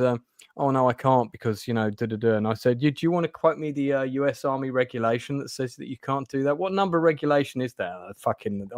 After that, they completely fell apart. And I just said, yeah, you're in Kuwait as much as I've got a base on Mars, and I'm talking to you right now. So just the online dating part, which is almost 90% of where we're expected to go now. Finding a real person in that world is really difficult even to begin with. So I do try and meet people in real life, and that's not easy either, because you've got to go through the man's got to do the asking out. At my age, most people are already taken. So it's tough. It's tough out there. I told my wife, God forbid something happens to her, there's no way in hell I would go into the dating world again. I said, I'm done. I'm fine with that. No problem. Right. Is there not a big chinchilla sort of dating pool? There is a website, but it turns out it was mostly furries. Furries hate me. They won't let me be an anglerfish. I do not find any of this to be true at all. I find it extremely easy now, especially now that men are scared to approach for fear of being called a scumbag. I know I'm a scumbag, so I have no fear of approach at all. I just walk up to somebody and just start a conversation with them, and 9 times out of 10, it works good. I mean, that's how I got with my current person. I just hit her up. I hadn't seen her in a long time. I hadn't seen her in almost a decade, and I said, "Hey, you look good. Let's go out." And that was pretty much it. She I even saw someone else the weekend before she and I went out, and I did the same thing with her. I said, "Hey, wow, you look great these days. Let's go out and go talk about it." Wow, you look great these days. How about you look great before? Now you look great. Last year you were hideous, but now, I know. Yeah, wow, no, I did. Now. Yeah. Let's go out and talk about how hideous you were last year. You joke around, but negging still works. It's an antiquated. A little story about how what he does to his wife every year. It makes women are emotional. They like to be abused. What was it that you told me we were live? So I know that we can talk about this. I believe my point was that chaos. Women like chaos. Yes, women enjoy chaos. There's a tier system. You have to give some affection. You have to give some compliments, and then you pull it away, and you start in with a little bit of left-handed compliments, and maybe not quite insults, but just a little bit of for a few days. Disappear for a few days. Let them know that you are not the center. They are not the center of your universe. That you've got got something for a very going on. large woman, you don't sweat that much. Yeah, exactly. There you go. Listen, women are constantly inundated with. Go to any woman. Just she could be a 5 out of a 10. Doesn't matter. She's got simps coming into her DMs that guys send dick pics unsolicited. They get on their pictures and say, "You are the most beautiful girl in the whole world. I never seen a more beautiful girl. You are so lovely." Like, women don't want to stop treating twos like they're 9s. It pisses me off. Yeah, let's listen. Just have a conversation. Just have a great. What's a great opener that I have when I first start talking to a chick? I say, "Do you think Katy Perry's breasts are real, or she had surgery?" That's something. She has no boobs. She's tiny as hell. Why would that be your opener? Steve, but you're already engaged in the conversation now, aren't you? Well, look, good news for Critter, because I've just Googled, what is the chinchilla dating pool? And these are the factors, according to Google. Factors influencing the dating pool for chinchillas. The more chinchillas present in a given area, the larger potential pool of mates. I never would have guessed that. Living space. Chinchillas need a spacious cage to ensure they can interact comfortably and choose a partner. Compatibility. Chinchillas, like many animals, have individual personalities and preferences. Not all chinchillas will be compatible with each other. Breeding goals. The purpose of breeding can also influence the desired characteristics in a mate. And in some cases, specific chinchilla might only be available due to location. I will pin this for the future when I have to enter the dating world. Thank you. Yeah. Well, entering, you just got to buy your wife. Or yeah, he is exactly. I'm gonna out you right now. You have a pool. He owns a pool, so he's doing pretty well. All he has to do is all he has to do is go to the bar and be like, "Hey, it's really hot out today. How about is it the pool in those super women movies with the women fighting in the pool? Because if it is, I've seen that house, and that house is not owned by a rich person. Yeah, not quite. I guess it's on the studio. Well, he lives in the Midwest. I don't want to dox him, but Critter lives in the Midwest, so having a pool out here is pretty dope. Necessary. Yeah. As long as you keep it clean, I guess. Do you keep it clean? I do my best. I'm trying to get the alkaline levels up, and then I have to do the pH. Oh, yeah. I would have that thing. That thing would be filthy. Oh, because I might need it. I'm waiting for my Superwoman costume to come in the mail, and then I'm going to drown. Thank God. Thank God. The gates are not locked, and the water has been about 80 to 83 degrees thanks to all the heat that we got. So it's nice and comfortable. Well, I can't swim. So I'm just going to drown myself in my bathtub. Yeah, some people are born with flotation devices and they don't need to know how to swim. So I think you're safe.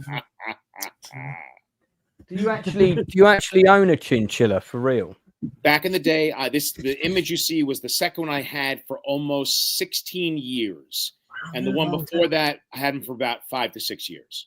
Yeah, because my friend, I had a friend up in Nottingham. I can't. I mean, this is a period of my life that there's not many memories left, but I think his name was Joe. And I remember first time I went around his house, there was this massive sort of mesh cage in the middle of the living room that was sort of fitted together with hinges with branches in it. And I was like, what the fuck's this in the middle of your dining room? And then there's this ginormous big furball thing sitting on one of the branches. And then you kind of saw it and I went, yeah, okay, now I get it. Because they are kind of cute and cool and, they seem to be quite friendly, and I don't know what it's like having a, I don't know what it's like having one as a pet. He was almost like a small dog.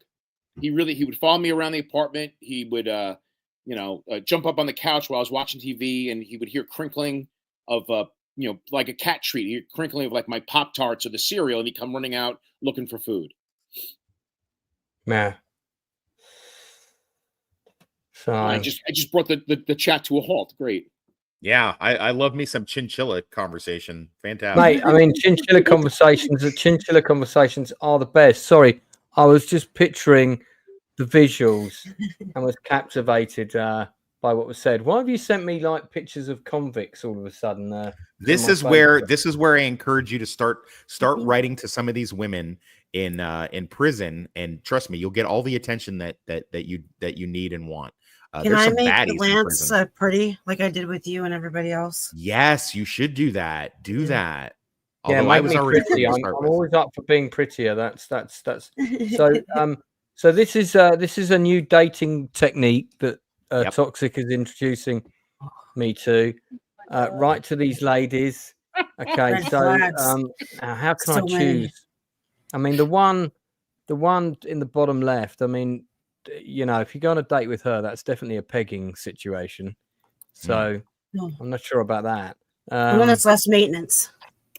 And the one on the top left, who physically would be most my type, looks young enough to be my daughter. So that's a bit of a turn off. So because that's like 35 and over for me, preferably 40 and over. Really, I put that on my dating profile, and I still get like 26-year-olds and 28-year-olds, and they message me and they're like, as you should. Age is just a number. And I said, okay, what's your favorite TV program, or how many times have you seen Die Hard? I haven't seen Die Hard yet. Block. See you later. So, I mean, what are you looking for? If you're looking for just your saw Die Hard forever for the first time last year. Jesus, you looking for your forever life partner that's going to be equal? No, you're not going to meet anybody as smart as you, Lance. That's not possible. You're not going to meet anybody. Mate, I'm just I'm just looking for someone I can create some good memories with. It's not overly complicated. Anyway, let's get back to your prison ladies. So you can create memories. They say go for the one that looks like she's going to kill you in your sleep. Yes. Yeah, the bottom right literally looks like she would kill your entire family. I love. She was my she's my favorite. She's my absolute favorite. Her. Yeah, I like maintenance bleach blonde. I mean, I have blonde hair, but I don't bleach anymore. But and the fake lips and stuff. She'd be too much. Is this literally an advert for like you can write to these women? Is this on the internet somewhere, or are you just yanking? Yes. This is how I found like two of my exes. It's so easy. This is how you found two of your exes, by writing to them while they were still in issues. What do you mean?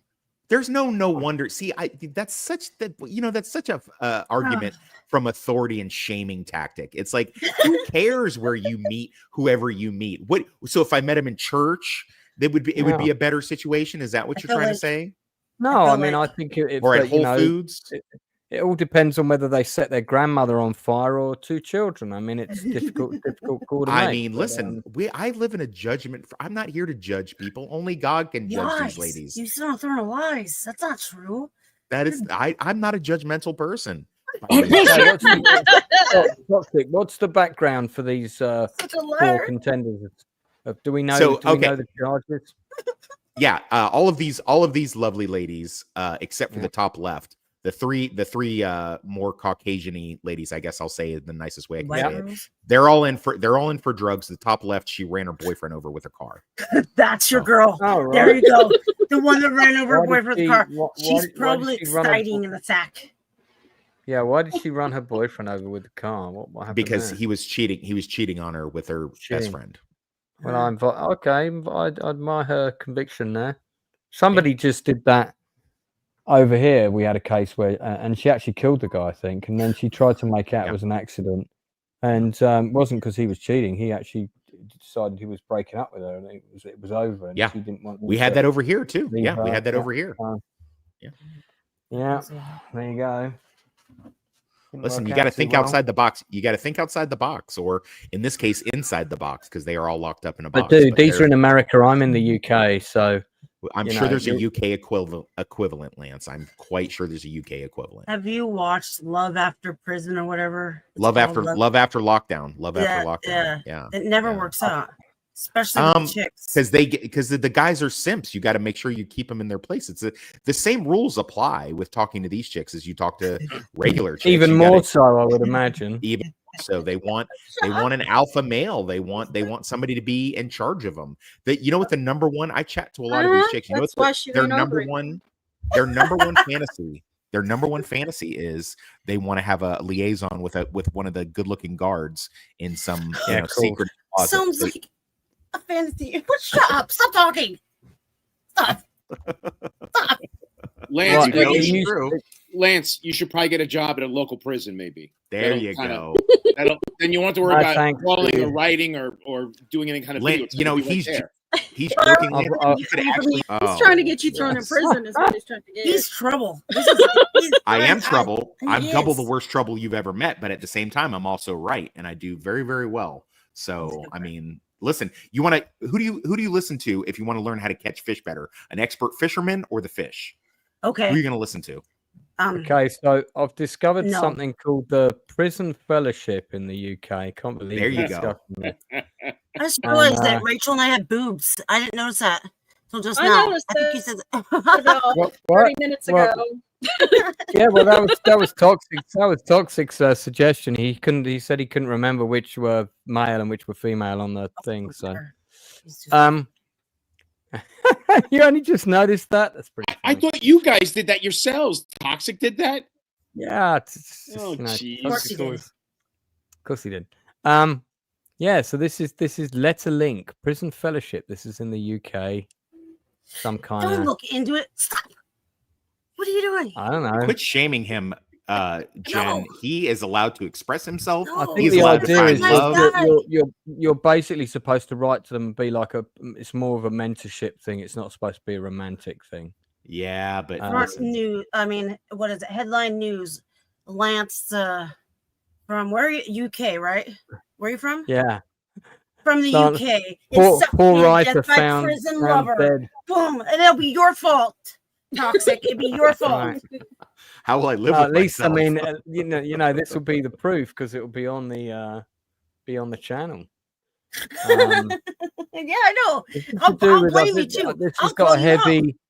Okay, this has got a heavy religious focus. I'm out. Yeah, I wouldn't go for the religiosity ones, but I mean, there's plenty of them that you can speak to it. Listen, I'm gonna investigate one that'll work good for your area code, and I'll get you linked up with a couple baddies. I'll beat you. Don't you dare.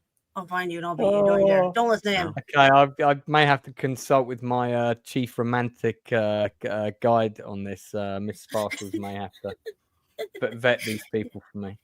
Yeah, because I'm good at reading people. Yeah, because having female friends definitely helps you in the dating market, because female friends are always looking after your best interest. I said I would let him take me on a date if I was in the UK. So, well, listen, that's great and all, your straw man argument, but I'm here to help him out in real life. I'm not here to sell daydreams to him. So I'm here to make this thing happen. Do they have that in the UK too? Well, yeah, he looked it up, huh? That's what he was like. Yeah. No, I don't want to encourage this. We're done with this behavior. No. We're done with this behavior? Okay, Mom. Yeah, All right. yeah, you're grounded. Mom grounded. says we're done. Anyway, summer movie season is upon us. And yeah, all right, let's get back to those summer movies. So we've talked about Superman, we talked about Jurassic Peanuts. What else? They're re-releasing. Well, I went through my app, the Regal app, and I saw they're re-releasing One Flew Over the Cuckoo's Nest next week. Oh, that's a good movie. I am a big fan of seeing classic movies re-released in the theaters. Ones that I was maybe too young. Me too. Absolutely. Yeah. Absolutely. I think that's beyond that. The only thing that I've seen that's really I am excited. It'll be a little bit after summer, but the only two things I'm super excited for is the two Stephen King adaptations that are coming out in the fall. The Running Man reboot and The Long Walk. Yeah, that trailer looked pretty good, I thought, the Running Man trailer. Yeah. And I'll say I was equally excited for both because historically speaking, most of Stephen King's adaptations are kind of bland or just okay. I disagree. Which ones do you think were good? I mean, without sidetracking us out into another. I just off the top of my head, Dr. Sleep, Green Mile, Shawshank Redemption. I stand corrected. I'm sorry. Okay. I also like Christine. I mean, I know a lot of people don't, but I really liked it. It was great. Carrie, great Christine movie. after years. I like the first Pet Cemetery. The first one, not the reboot. That scene where it rebuilds itself is amazing. The original Carrie is still holds up well, big time.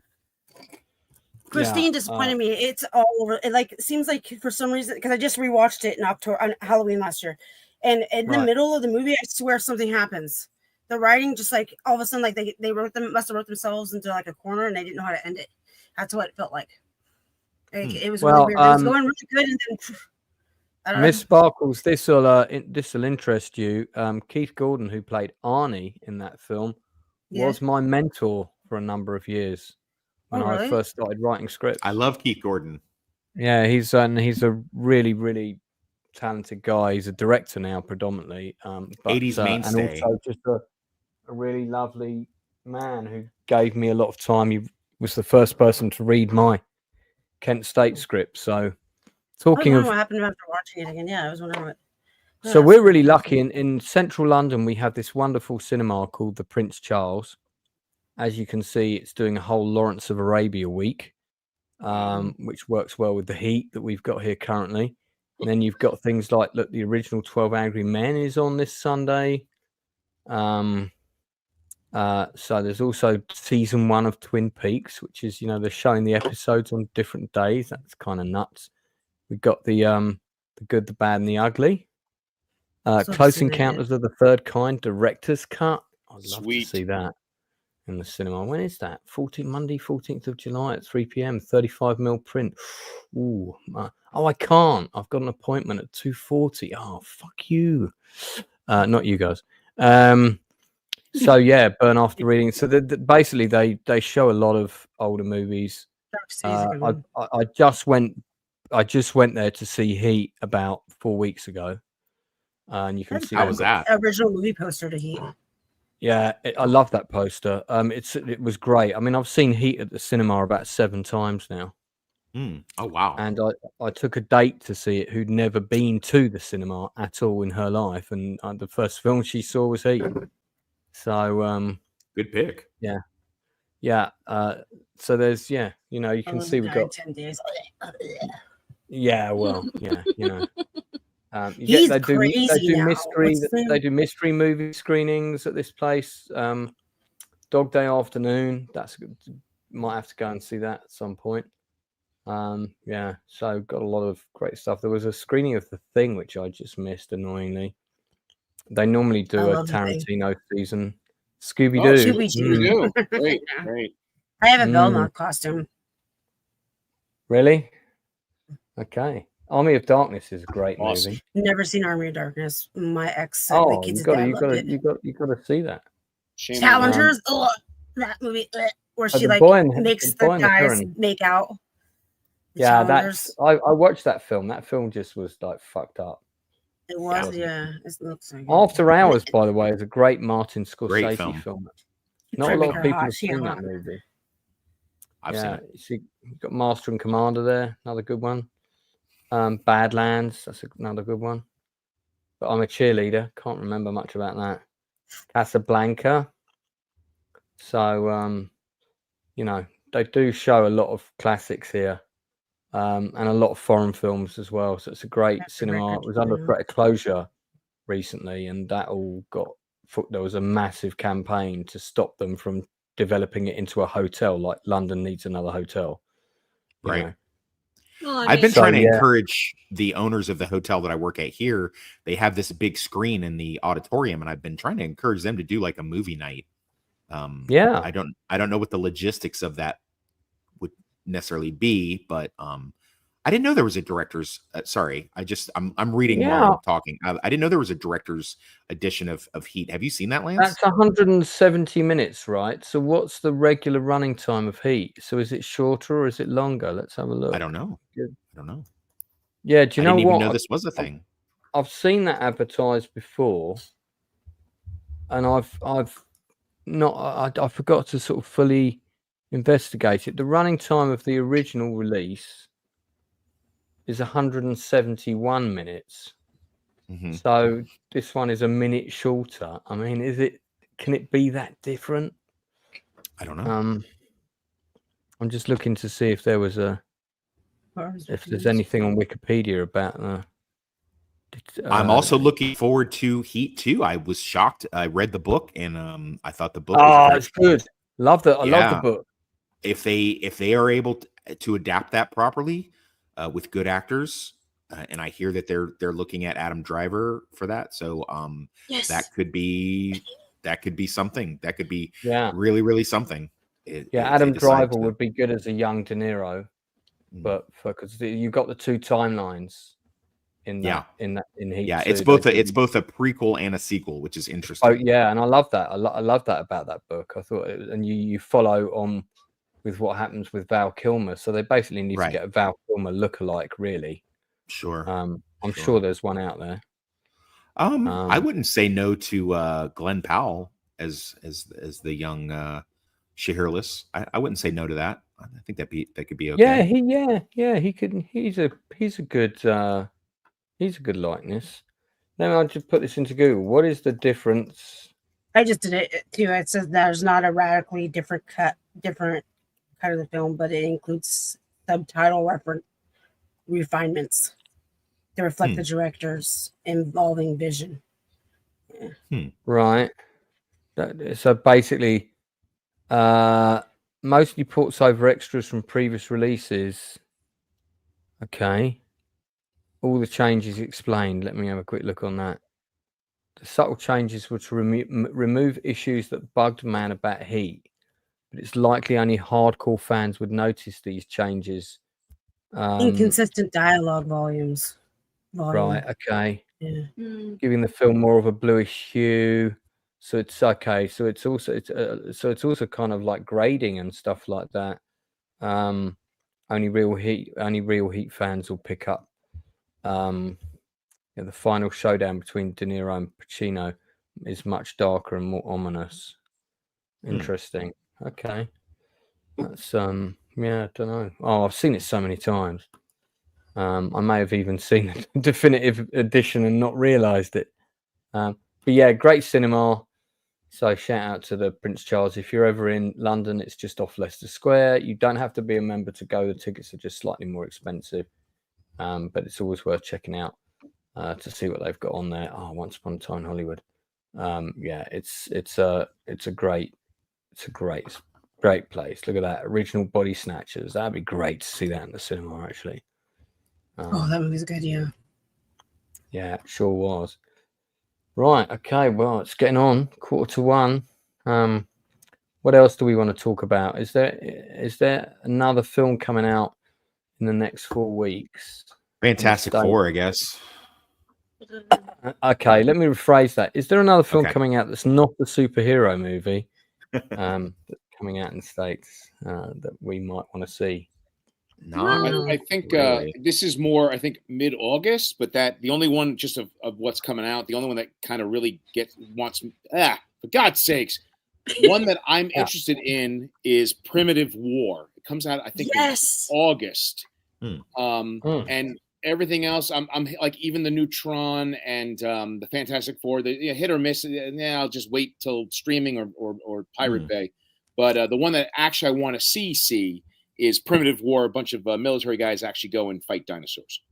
Running Man? Oh, yeah, I've seen the trailer for that. It's made by this low-budget Australian filmmaker. I could say some things about that guy, but I'm going to refrain. You think the Naked Gun is going to be done? Oh, God, no. Well, he's... we don't need that. No, he's an interesting character, and there's some interesting stories about him. But I'll leave those for another day for someone else to tell. But, Weapons will be out next month. No, Weapons. I know what you did last summer. Why? So what? That's what I asked. Is Weapons the one where all the kids disappear? Yes. And then yes. show. Yeah. Okay, I'm sorry. Yes, that's another one I want to see. I haven't even heard of this. Let me have a look. It looks freaking creepy. They're whatever else they are keeping the plot close to the vest, and the trailers are proper trailers. Actually, like I did see the trailer for this. I'm going to put it on. I don't care. I'll give you the copyright me. I'll cut it out later. Instead of, you want me to do what I did before on Tuesday and give you the actual? Oh yeah. Can you do that? Of course I can. Yeah, of course you can. If I couldn't do it. Yeah. Indirect Solar. Hello, welcome to also Indirect Suter. Anyway, Greek. whatever. Welcome He's my Greek friend from Greece. Oh, is your Greek friend? Yes, yes. He stalks me. He stalks little old ladies. I mean, it's an original story. Yep. You get a sense of what's going on. There's not. I could have done with a few less giveaways, but sure. But it, it's an original film. It's trying to be a bit different. It's just it's something new. So yeah, I'm all in to watch that. Thank God people are still making new and interesting things. And I know that horrors are an oversold genre, but the good thing about that movie is it doesn't look like a straight up horror. It's more of a kind of thriller, mystery, tales of the unexplained type thing. Yeah. And it doesn't. It's like you say. It doesn't give away the whole. It doesn't give away the whole kit and caboodle in the. You know what I mean? I've just watched the whole movie now. Now I don't need. It's something that piques your interest, gives you enough. And I mean, I'll be honest. I'll watch Josh Brolin read the phone book. Yeah. He's great, and I do like Julia Garner. I know. Tomorrow night. I know Horror with Nadia. I know Nadia does not like Julia Garner for whatever reason. Won't watch anything that she's in. But I gotta feel like this looks pretty good, man. I like Barbarian. This Yeah, I concept like looks Barbarian. very interesting to me. I'm kind of excited, and it'll be out in less than a month, so that's kind of cool. I ran to show my mom the trailer because it looks like some she would like, and I was excited to see it. Sorry. Nice. Hang on, you're running to show that your mum the trailer now? Or Yeah. you just No, I did it already. When you guys started it, and then when the girl said that this is like a true story type thing, and I ran to show my mom. That's where I was. That's why I made myself. Yeah. I love that. I love that you just ran out and oh, mum, you got to see this. You know. That's, yeah, because I know she would like it. Because like she's been watching movie, like a lot of movies been disappointing her lately. She's really into movies. She's what started me with movies. Yeah. So. Yeah. I think Leroy might want to meet your mum, just to let you know. So well, my mom is a redhead with green eyes, and she looks really good for her age. So wow, there you go, Leroy. You could be. I'm gonna do something slightly different. I'm gonna give a YouTube channel a shout out. Not someone I've met. I really admire this guy's work ethic and what he's doing because I've watched it since the beginning, and it only started not even a year ago. So this, true crime is quite a popular thing, right? And there's a lot of little true crime channels popping up on YouTube. I don't know if you guys have noticed. There's a massive increase in them in the last. The makeup ones. I hate the ones where they do makeup and talk about true crime. I hate it so much. Well, this guy, I've got to give him a shout out because he's really, his videos are really good, and they are very just straight up factual. No no sensationalism, and it's all about missing people. And he started off by doing a few old cases, and now what he's doing, he's so on the ball that like he's doing cases of people that have been missing only a few days. And what's really great is that we're not hearing about most of them in the UK press because our news is so crap that they don't show us stuff like that anymore. I think my mom watches it.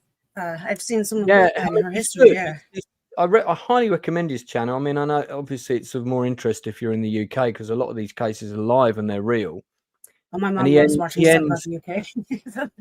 Yeah, he ends every video with this message: every missing person deserves to be found, which I think is a really profound.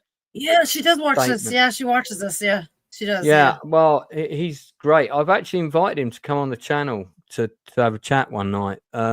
Whether he'll take me up on it or not, I don't know. But yeah, really like. I remember that quote we guy's were talking about. You got this channel. I remember saying that, and that was the quote then. Yeah, or the quote. Yeah. So it's his videos are a documentary. They're basically mini. Sort of, they're usually between 15 to 25 minutes long. And he talks about the person. He makes it all about the person that went missing. He talks about the circumstances under which they went missing. And then he goes through everything that the police have made public. And then he asks questions. He asks sort of valid questions of, has this been followed up? Has this been done? Has this been done? And so on and so on. And half these cases, I'd never even heard of them. And like I say, there's at least 5 or 6 that are just a few weeks old. Why they're not headline news, I don't know, but it's like, I guess there's so many.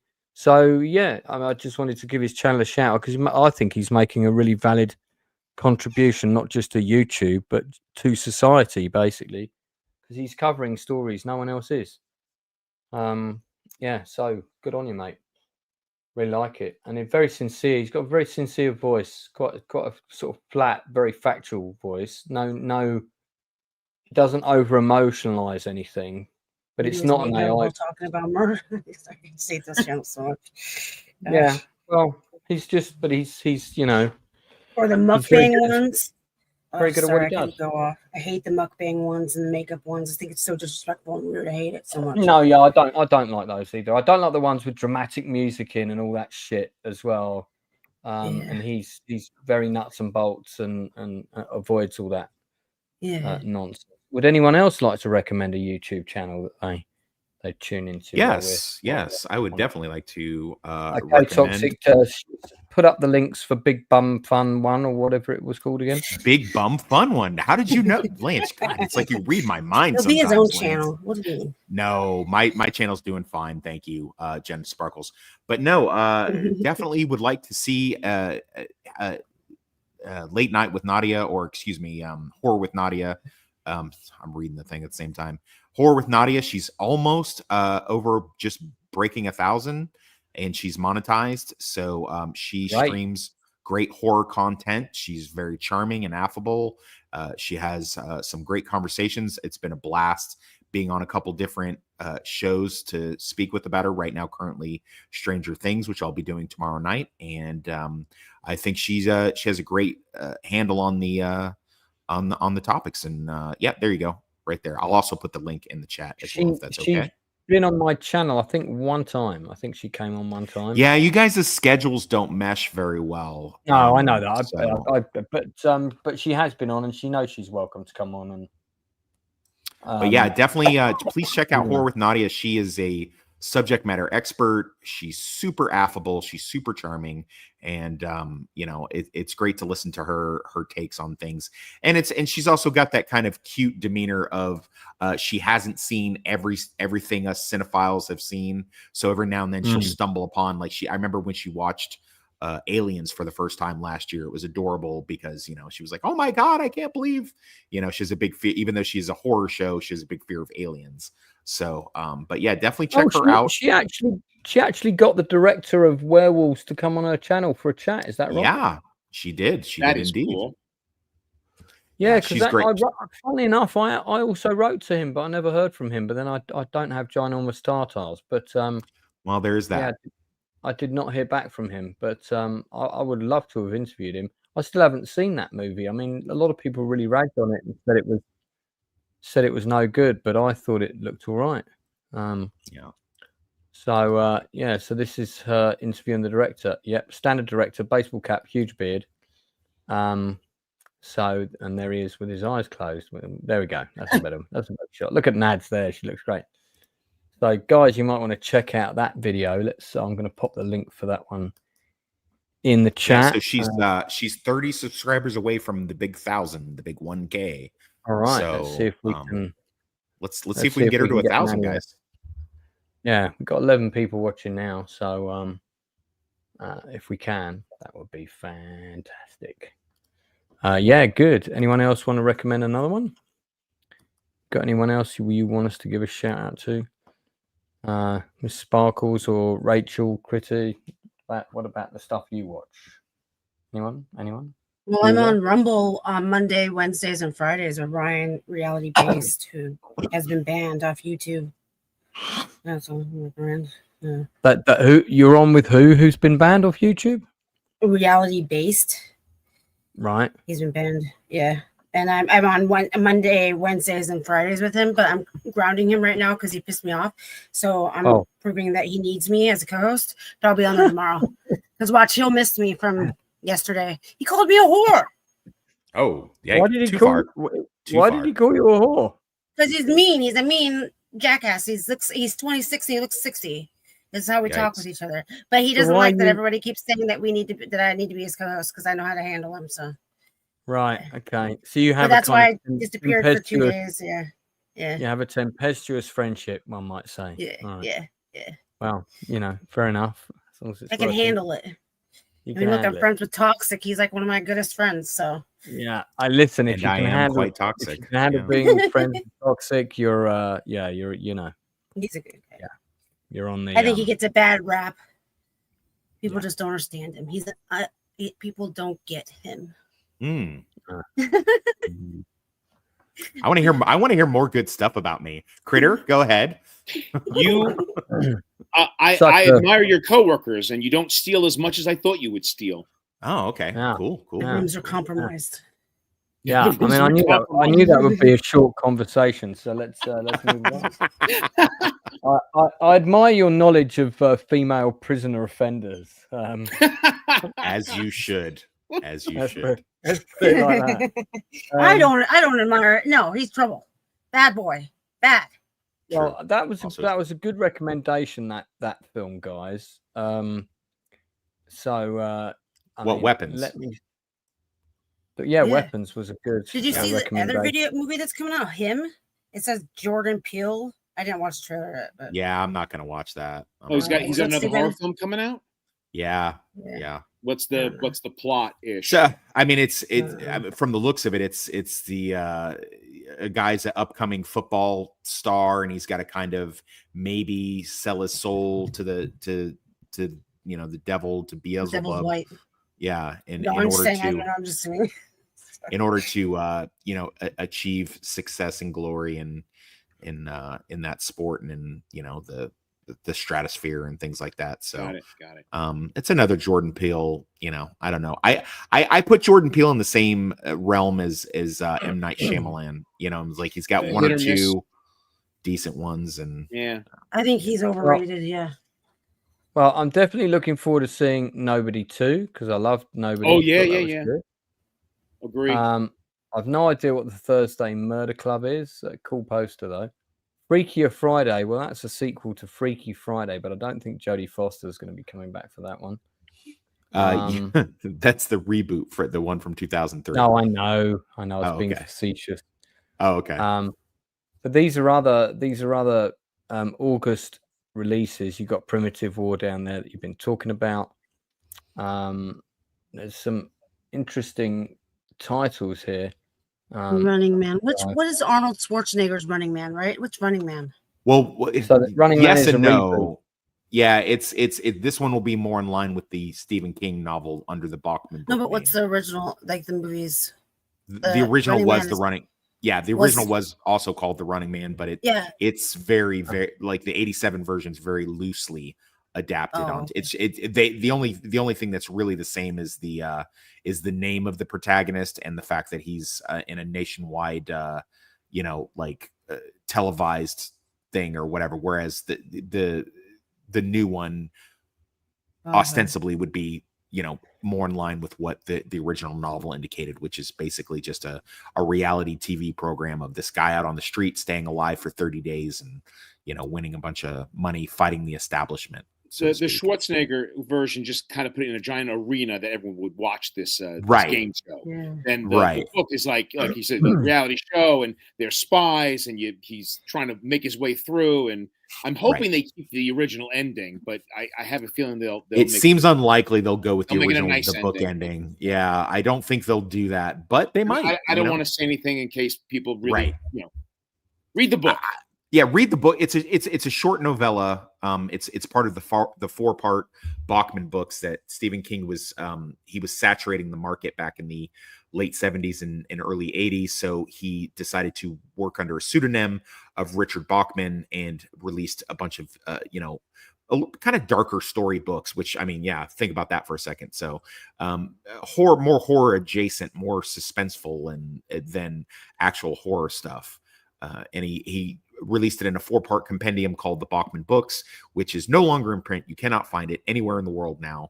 It probably cost you a couple $100 just to get an older copy of it because one of the 4 short stories is Rage, about a school shooting, and it's been completely removed from print.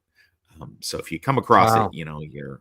I had the beat up paperback back. So did I. Yeah, so did I, and I wish I'd have kept it because it's impossible to get. I mean, they have a copy of it in the library, but I'm not going to steal from the library. So, but yeah, no.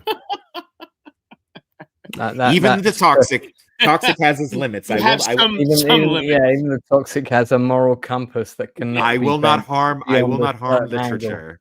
I will not stop other people from reading books. I think it's the most important thing you could probably do.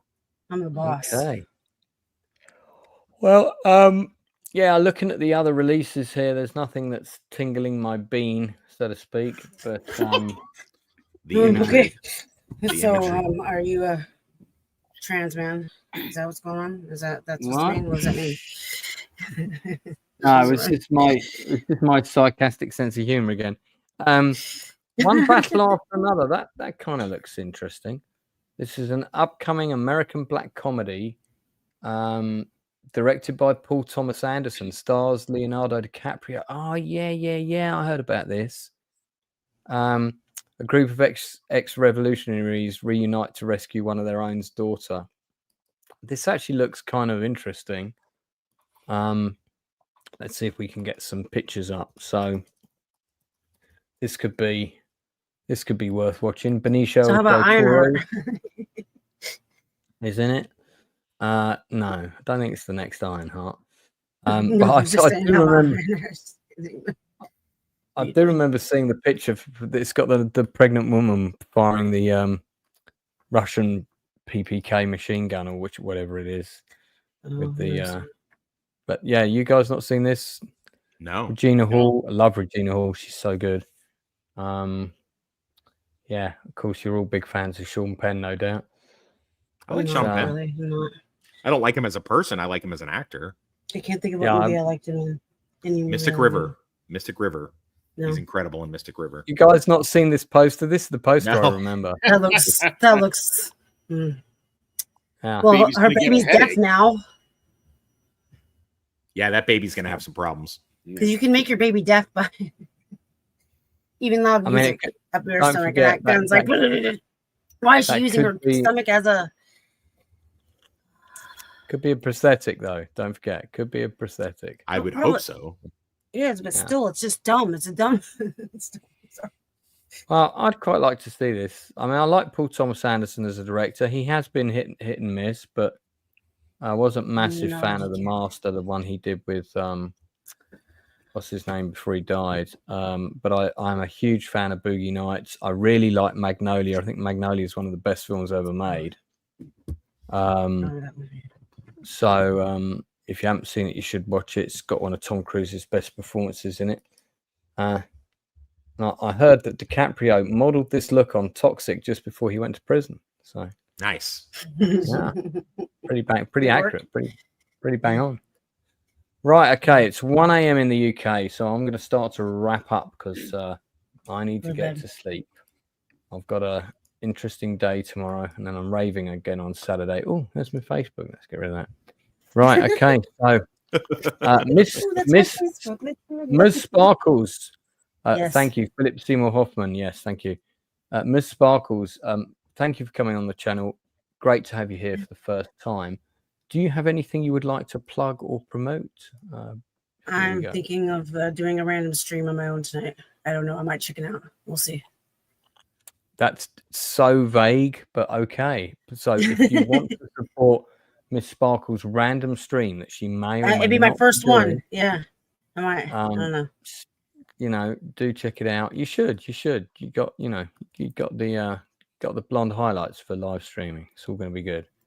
I haven't dyed my hair anymore. I did a vote. No, I'm not dyeing my hair anymore. I'm gonna go on And natural. what's your channel? How can people find you? Miss Sparkle. That's such a coincidence because that's also the name on the screen. Must have taken ages to come up with that. So let me have okay. What I thought about, I love glitter. I have an addiction to glitter. I really do. I have a horrible addiction to glitter. And then I was like, oh, what is glitter? Sparkles. And then I thought about Homer Simpson, his flying Mr. Sparkle head. And I was like, that's it, Miss Sparkles. That's how I get my name. Have you got 11,000 subscribers? No. Okay. I don't know how many subscribers I have. There's a Miss Sparkle who has. So I mean, definitely try and hack her account if you can. Is it? So I just went to. Oh, hang on, 352 subscribers. Yeah, that's probably it. Okay, you've got one more now. I've just subscribed. So nice. I like the banner headline, and I feel that we'll have a big discussion about that next time you come on my channel. Sex Starved. Oh, yeah, yeah. Are you a fan of Convoy? There's a review of Convoy on here. It was different. It was weird. You've only just seen it? The whole thing.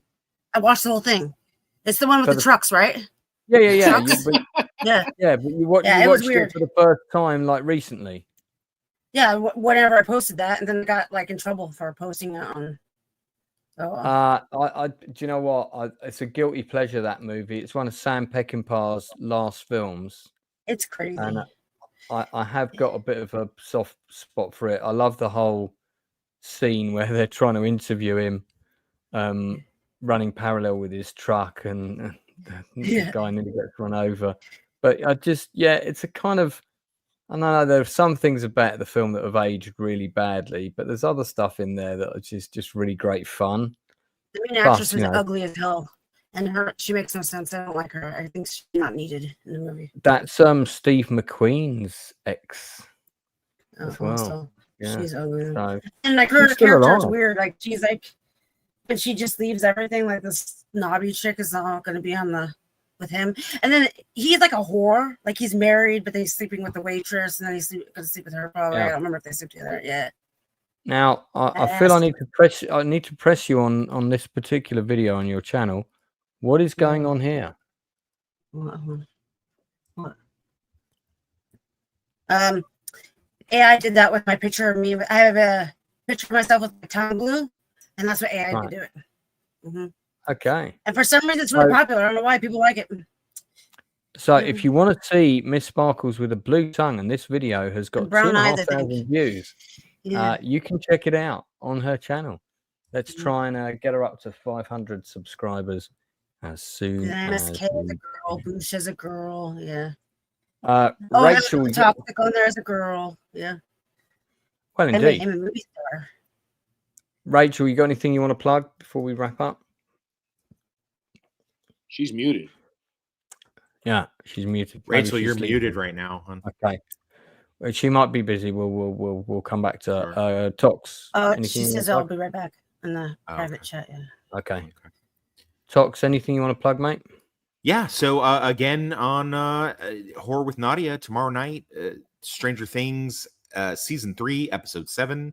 We'll be doing, and you can catch me over there. You can catch me on her show quite often, actually, as we discuss certain things. We're going to be going into Stephen King's The Institute the following week, and Sunday, if you have a mind and you're interested in all things Buffy the Vampire Slayer, we will be finishing up season 2, Becoming, episodes 1 and 2, the two-parter that closed off season 2 back in 1998, where you can also catch Critter Kingsford will be there as well. Along with, need to understand. I just need to know why.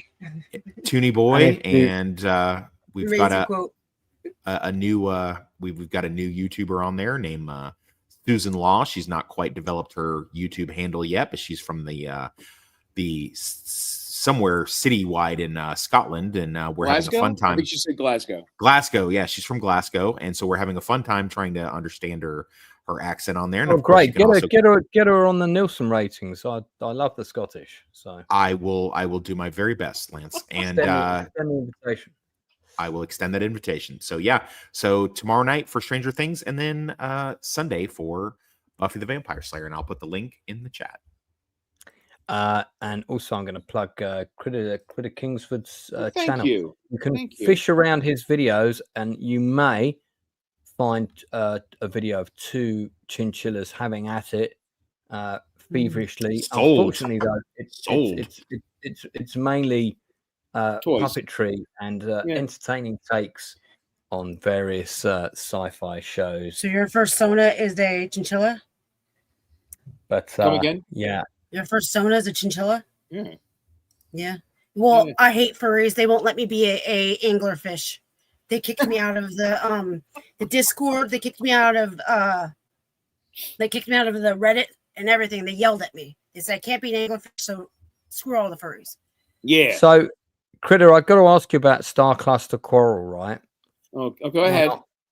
Now, is this something you made, or is this a real movie? Oh my God, no! This is a lot of free stock footage, green screen, and clearly that's me as every single soldier in the foreground, and that's one of my nieces with a plastic helmet, and these are just ridiculous using free green screen stuff and lifted footage, and it's in the basement, doing stuff in the basement.